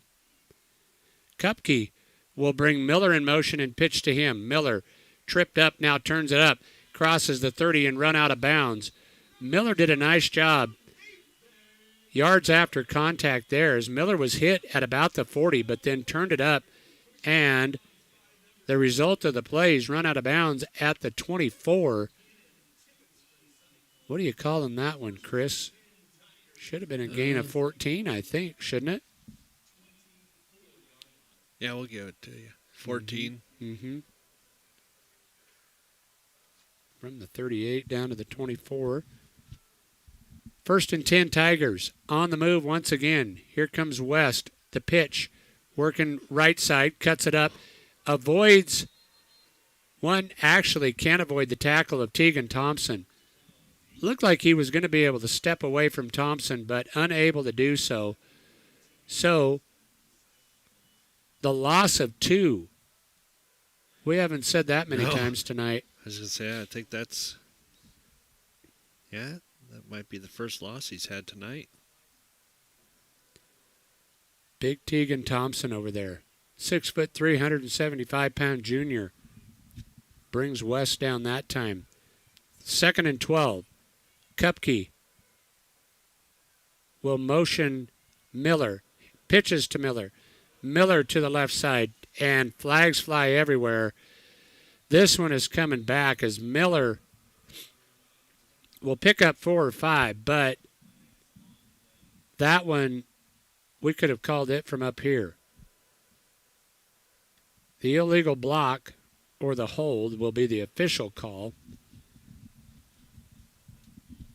It's kind of been less bugaboo tonight. Get some good field position and then just commit a penalty and back them up and takes them out of rhythm. Yeah, good drive going here. And now this one all the way back out to the 40-yard line. So the Tigers need to get to about the 13. So second, and you do the math. Well, the scoreboard the scoreboard says 26, so we'll go with second and 26. That's not you doing the math, Chris. No. That's the scoreboard doing the math. It's all right. I'm bad at math. So. Here comes West in motion. Resets in the backfield. They'll fake the handoff to him. Kupke wants to throw. Rolls right, throws right, but overthrows the intended receiver. Had one out there, but it was pretty well covered as Sauer was out in coverage. So the incomplete pass will stop the clock and bring up third down and 26. 26, yep.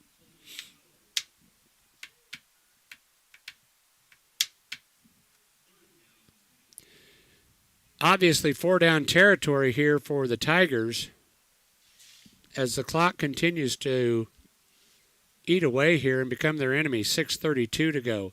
Here comes West in motion. They'll pitch to him. West to the right side, waiting to turn it up, and he's not going to get to. The ball's loose. The ball's loose, and Southeast is on it.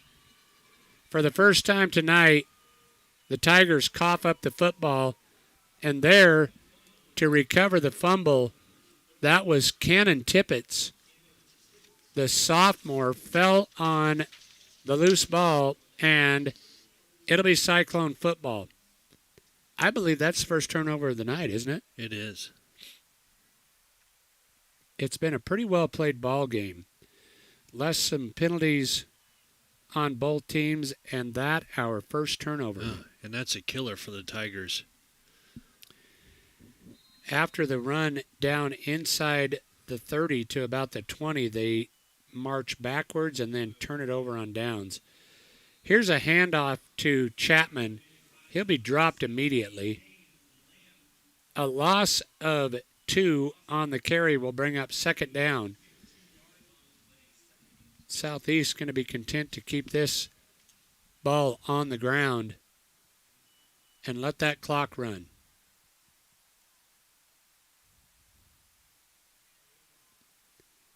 Campbell will be the lone back in the backfield. Single receivers either side.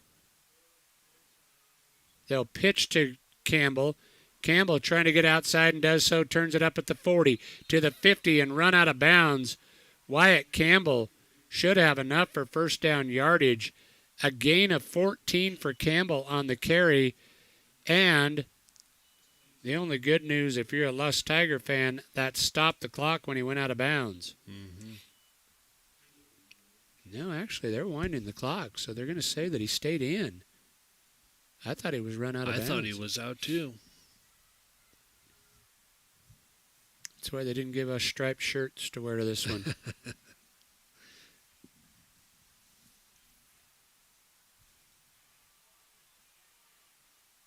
Desmond will move under center and will wait for the count to start.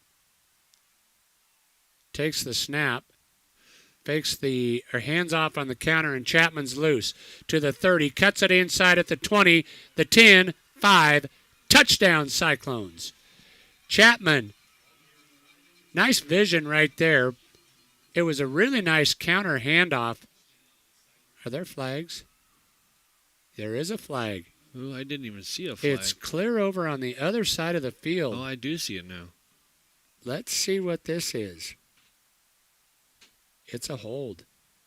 It is a hold against Southeast. I did not see it. That flag is sitting almost on the Tiger bench over there.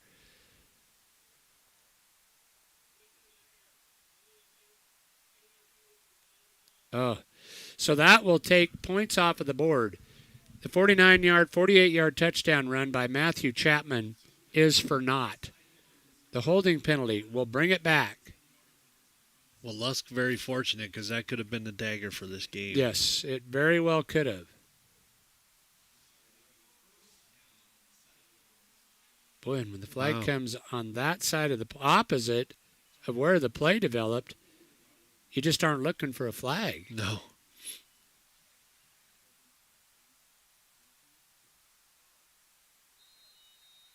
Late substitution, and Southeast may be forced to take a timeout here.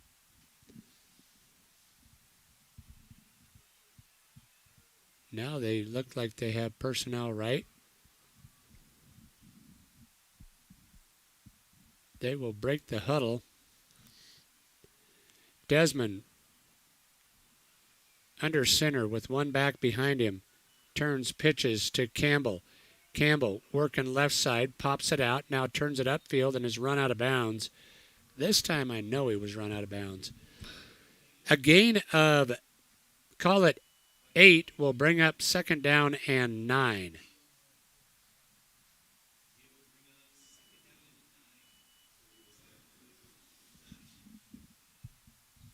Desmond gets the play call from Coach Mark Bullington.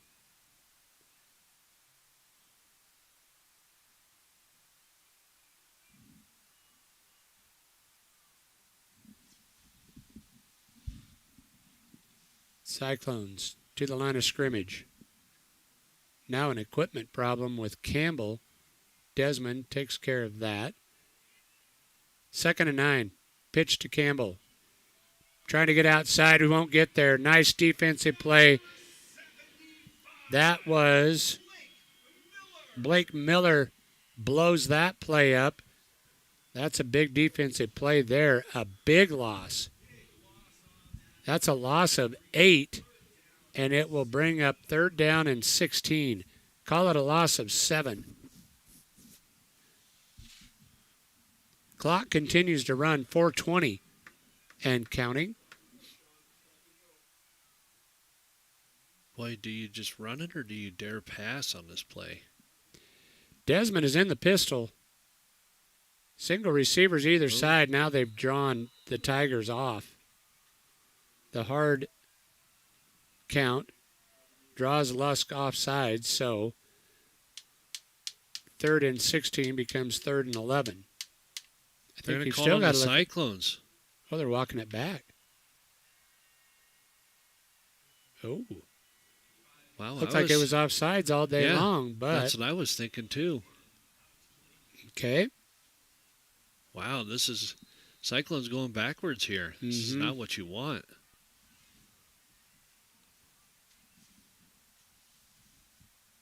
So Desmond once again from the pistol with Campbell to his left.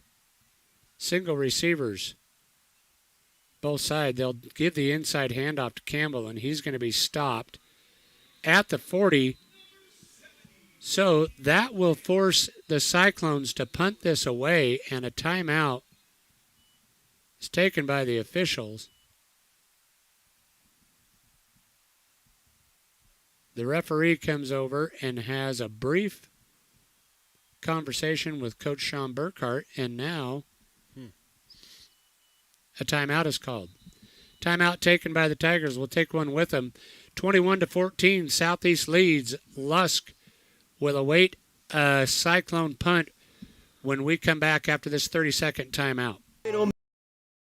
Mexican restaurant would like to take this time to let each of their customers know just how much they appreciate your business. They take pride in serving you the highest quality and authentic Mexican food. That's why they've been doing it for 20 plus years. They have weekday specials, new drink specials every Friday, and now every Saturday, Prado's will have a chef's surprise special. It may be a new dessert or even street tacos. It's all at La Familia Prado Mexican Restaurant. Think about. Well, it's been a barn burner. It's been a good one. It has. Hope that you have enjoyed the broadcast. I'm Mike McNamee. That's Chris Jenkins. Ryan Caith here with us, along with Kyler Clark. So the situation is this. Southeast faces 4th and long. They will have to punt this away. Austin Short stands at his 30. Back deep to receive on the other end is, I believe that is Miller back there. Actually, Jackson Smith, I believe, back deep to receive. Now they will move David West back there with him. Miller will field at the 30, but falls and is stopped immediately. That was actually Colton Kaufman back there. But not bad field position. Just have to keep an eye on the clock. 3:47 to go. Lusk will start from their own 31. Boy, he caught that with a head of steam. He did. It looked like he was going to get some yardage on it, but slipped.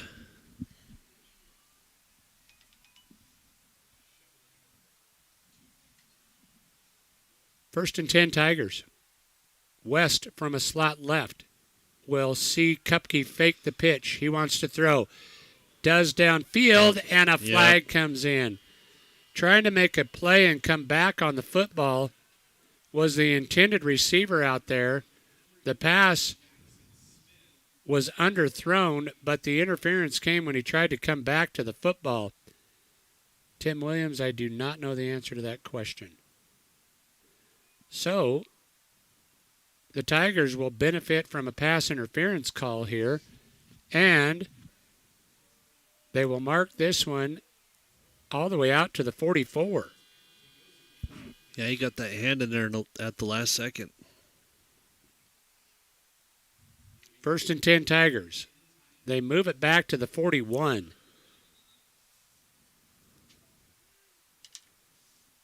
Now the officials will stop play and put a few more yards on for the Tigers. Move it out to the 46. Southeast better hope they don't stop it again. It'd be across midfield. First and 10 Tigers from the 46-yard line. Kupke with West coming in motion, takes the pitch, working to the right. Turns it up at midfield, scampers across the 40, still on his feet. Tackled as he gets inside the 35 to about the 37-yard line. Let me double check that. Ball will be spotted at the 31. So a gain of 23 yards on that carry by West. Boy, he's explosive when he turns that upfield.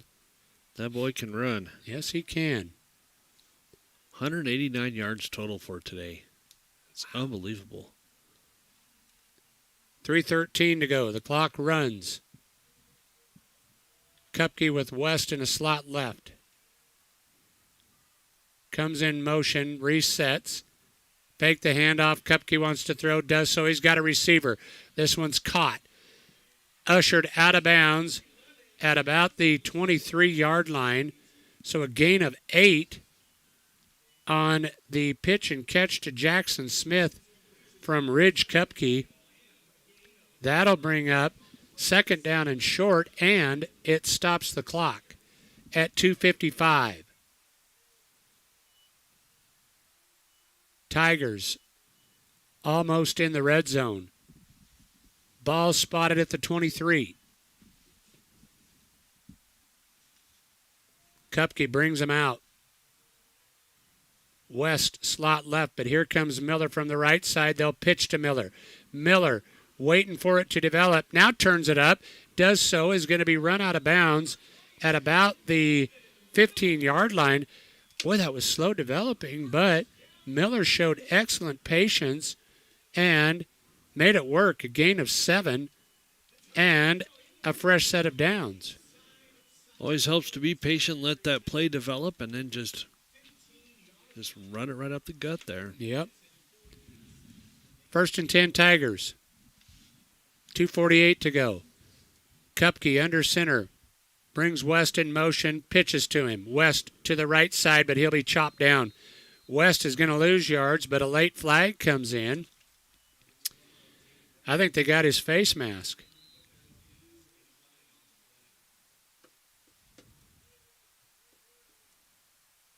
The preliminary signal from the officials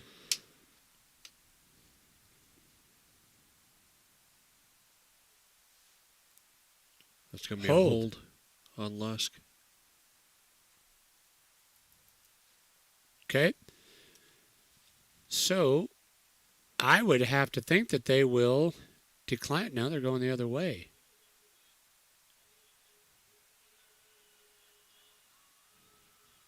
Nope. They are going to march it off against the Tigers. From the spot of the foul, illegal block in the back, so the penalty will move this ball back out to the 25-yard line. Deja vu. We've seen this before tonight. I was going to say more of the same for Lusk. Gets in good field position and just gets that one penalty. So they will repeat the first down play here. Kupke with West slot left, who moves into the backfield. They'll fake the handoff. Kupke wants to throw. Down the middle he goes. This one is tipped away and knocked incomplete. Austin Short back there in defense. He wanted it all there, didn't he? That was great coverage by Short. Actually, it was Desmond back there. I thought it was Short at first, but Aiden Desmond had moved over in coverage, so that'll bring up second down and long. Tigers need to get to the 5. Ball is spotted at the 25, so second down and 20 with the clock stopped. 2:31 in regulation.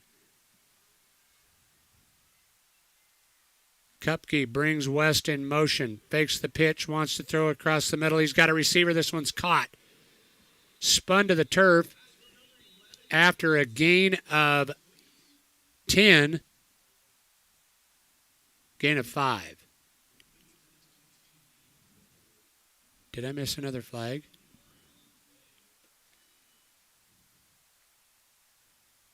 Yep, there is another flag over there.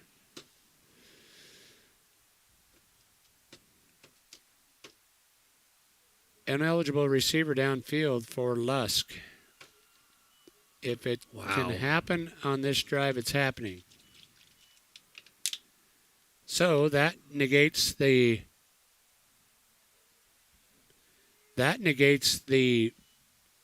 completion down the field. We've just been told that Jackson Smith is the quarterback, and he tries to flare this one out over the head of the intended receiver. Actually, that was a catchable football.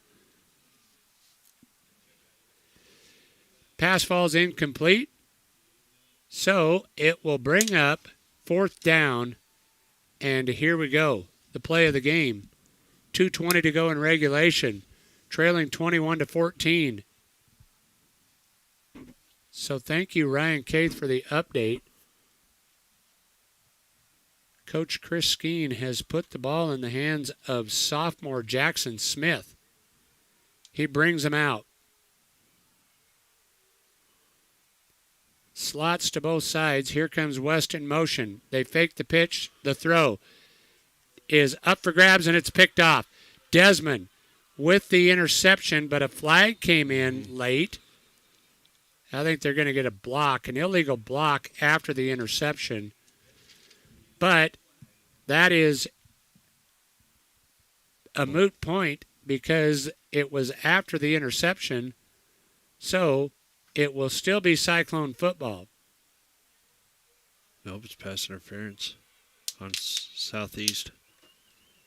I kind of wondered because they kind of went for the ball at the same time and kind of got in the way. Well, so the pass interference will be a first down for Lusk, and they will spot this one at the 15. So I'm not sure who they called that on, but ball remains with the Tigers with 2:11 to go. Now a timeout. The officials are talking with both coaching staffs here. Now they'll wind the clock. Here comes West in motion. They will fake that pitch to him. Smith wants to throw from his heels, and this one's picked off. Wyatt Campbell stepped in front of that one. Jackson Smith was under big pressure. He took a shot, too. I'm not sure who was back there, but there are no flags on this one. And that will be the second turnover of the night against the Tigers. Wyatt Campbell with the interception with 2:02 to go. I'm not sure what the timeout situation is, but it would be interesting to see if they would have enough timeouts to stop this one. Desmond will keep it himself on the ground right up the middle. Quick timeout going to be taken by the Tigers. We'll take one with them. We'll take a 30-second time. Like the friends who come over when a big game is on. The neighbors next door always bring your favorite buffalo dip. Your in-laws know you need silence during clutch plays. And everyone knows about your special post-win fist bump. It's kind of like having a State Farm agent like Linda Lenz. I am here to get to know you and understand your life. I can help make it easy for you to protect what's important. Get an agent that gets you and your fist bumps. Call State Farm agent Linda Lenz in Wheatland today. Also located on Main Street in Lusk. Call 334-3803. Welcome back to Niobrara County High School. Gibson Field at Fulmer Stadium. A lot of history in that phrase right there. Good football game, 21-14. Southeast with the lead and the football. After the timeout, they will face 2nd down and 8. Smart call on the first down play. Just keep it in Desmond's hand.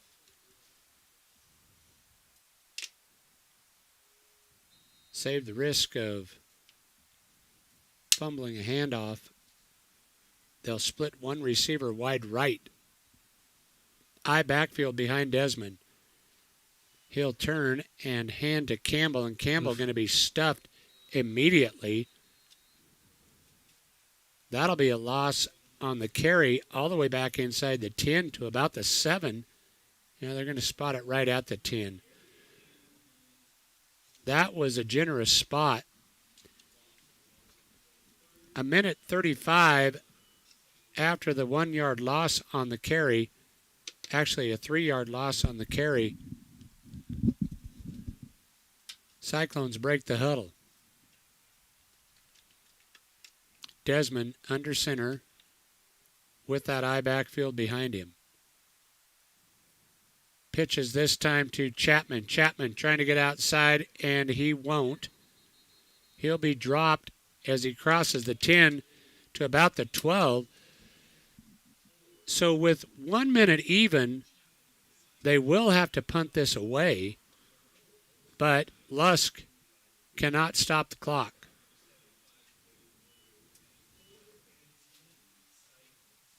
Boy, I would be putting everybody on the line and get as much pressure on short here as I could. They're going to send 2 back deep to receive.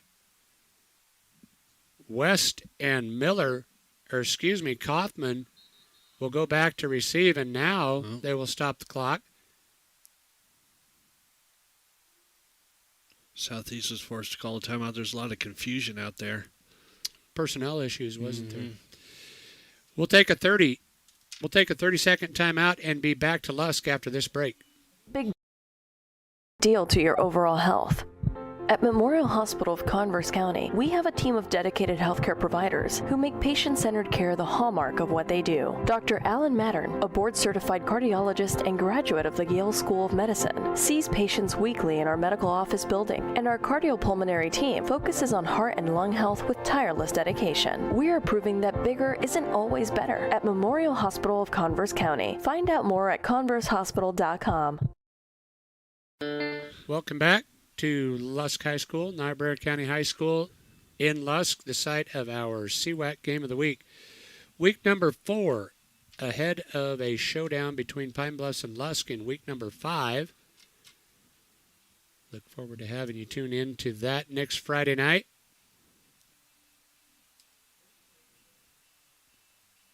And with this loss with Lusk, man, that's going to be a big, big game. They're going to have to pull up some ground there. That would be a great place to do it. If you could go on the road and pick up a win down there, that would be huge.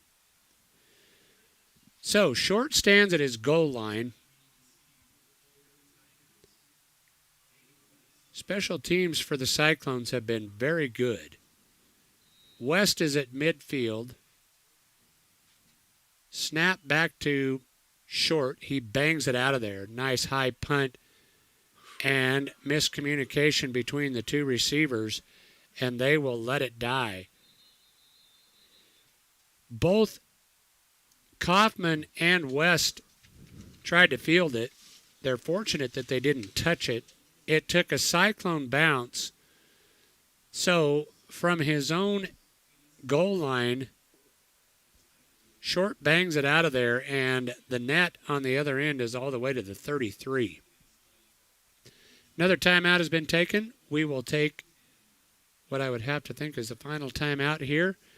Let's take a 30. We'll be back to Tire invites you to stop in and let him show you what they have to offer when it comes to taking care of your vehicle. Be it a car or a truck, you can count on efficient and guaranteed workmanship from Mid-States Tire. Whether a simple oil change to making sure your brakes are in working order, and if new tires are called for, Dusty can get any major brand of tire. Call today at 532-TIRE. That's 532-8473. Mid-States Tire. Welcome back to Niobrara County High School in Lusk. 21-14 with 19.6 seconds left. Well, now you go into your bag of tricks. Over here jamming out to Ice Ice Baby. That was a nice song selection there. I know not of what you speak. You're not a Vanilla Ice fan? I don't mind latte. Vanilla Ice latte. First and 10 Tigers from their own 33. Kupke is back in there. Here comes West in motion, takes the pitch, and now he wants to throw. He is under pressure and dropped.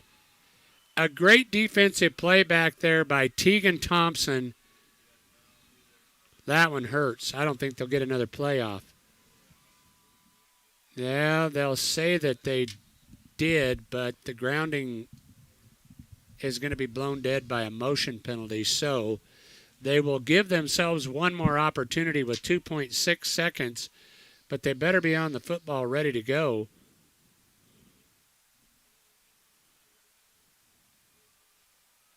Second down, and the Tigers are down to their last gasp of air here. Here's the pitch, final play of the game. The throw is going to be caught, but he is ushered out of bounds, and that is the game. Southeast has come into Lusk and defeated the Tigers. The final in this one, it was Southeast 21, Lusk 14. Let's take a 3-minute timeout. We'll take a 3-minute break, and when we come back to Lusk, we'll have end-of-the-game stats on the other side of this break. The Lusk State Bank brings you this edition of Local Sports. The bank has been serving Lusk and Niobrara County for 90 years and is your full-service bank for the area. With checking, business, savings, and time deposit accounts, they're able to serve all your financial needs with decisions made locally. The Lusk State Bank is involved in community activities in Niobrara County and is a proud sponsor of school activities. Stop in today and visit with the friendly staff to take care of your financial needs. Go Tigers!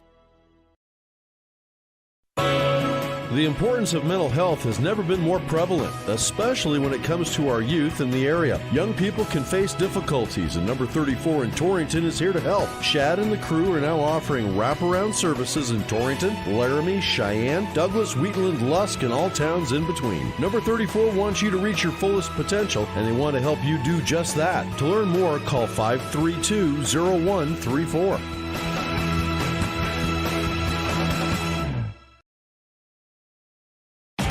Bloodhorn Lumber has a way for you to save big on the first Saturday of every month. And all you have to do is become a rewards program member. Stop in the store today and get enrolled. Then, the first Saturday of every month, when you shop at Bloodhorn Lumber, they'll take 10% off your entire purchase, no matter what it is. It's that easy. Become a rewards program member today. Stop in at Bloodhorn Lumber and sign up. Located at 219 West 21st Avenue. Pieper and Marsh Family Dentistry is now Platte River Family Dentistry. They're proud to welcome Dr. Lance Lucas to their practice. A Wheatland native, Dr. Lucas graduated from the University of Nebraska Medical Center College of Dentistry and is excited to get involved in the Torrington community. Dr. Lucas shares Platte River Family Dentistry's philosophy of providing patients with the highest quality of dental care in a gentle and efficient manner. Call Platte River Family Dentistry at 532-4448 or find them on Facebook. Welcome back, everybody, to Niobrara County High School. Final in this one, Southeast comes to Lusk and defeats the Tigers 21-14. It's time for our end of the game wrap, and it's brought to us by number 34. The importance of mental health has never been more important or more prevalent, especially when it comes to the youth in our area. Young people can face difficulties, and number 34 in Torrington is here to help. Shad and the crew are now offering wraparound services in Torrington, Laramie, Cheyenne, Douglas, Wheatland, Lusk, and all towns in between. To learn more, call 532-0134. So a game that was close at the half, 7-6, as a matter of fact, went to 14-6 with 11:16 to go in the third quarter. A 2-yard run by Aiden Desmond was followed by the Austin Short PAT, and that made it 14-6. But Lusk came right back. With 10:02 to go in the fourth, Lusk saw David West scamper into the end zone from 4 yards out, and then Ridge Kupke completed the 2-point conversion to Jackson Smith and tied the score at 14. But Southeast would add the game-winning score with 9:28 to go in the fourth when Aiden Desmond hooked up with Austin Short, this time from 58 yards out, and the Short PAT made it 21-14, which was our final score. I'm going to send this over to Chris Jenkins for some final end-of-the-game stats from him. All right, and from rushing, it was pretty much the David West game here for this evening.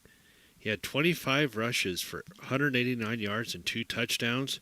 Colton Kaufman, 4 carries for 12 yards. Nathan Miller had 19 carries for 88 yards. Good night for him as well. Chapman had 1 carry for 2 yards, and Cupco kept it once for 1 yard. Passing for Ridge Kupke was 5 for 13, 106 yards, and a 2-point conversion. For receiving, David West, 2 receptions for 11 yards. Colton Kaufman, 1 reception for 36 yards. And Jackson Smith had 3 receptions for 64 yards and that 2-point conversion. And then towards the end of the game, Quentin Beery had 1 reception for 12 yards. Over on the Southeast side, in rushing, was Aiden Desmond, 2 carries for 3 yards. Wyatt Chapman with 10 carries for 25 yards. Matthew Chapman had 8 carries for 8 yards. And Austin Short had 1 carry for 9 yards. Passing on the day, Aiden Desmond, 6 for 11, 146 yards and 2 touchdowns. In the receiving, man, Austin Short had a night. 5 receptions for 135 yards and 2 touchdowns. And Wyatt Campbell had 1 reception for 7 yards. Great game tonight. Yeah, just what you expect when these two teams get together. Usually, you can throw out the records and everything because they're going to battle each other with everything they have, and tonight was no exception to that. So, a great CWAC game of the week, and we hope you enjoyed the broadcast. I want to thank once again all of our boosters that bring these broadcasts your way.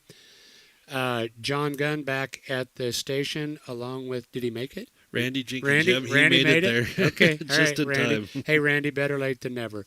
You're not going to catch any grief from me for being just a tick late. I'm going to tell you that right now. Thanks to those guys. Thanks to Kyler Clark, Ryan Caith, and Chris Jenkins for all your help tonight. So, I will sign off once again, reminding you of the final score. It was Southeast 21, Lusk 14. Hope to have you with us next Friday night for CWAC Game of the Week action from Pine Bluffs. Until then, have a great week, everybody.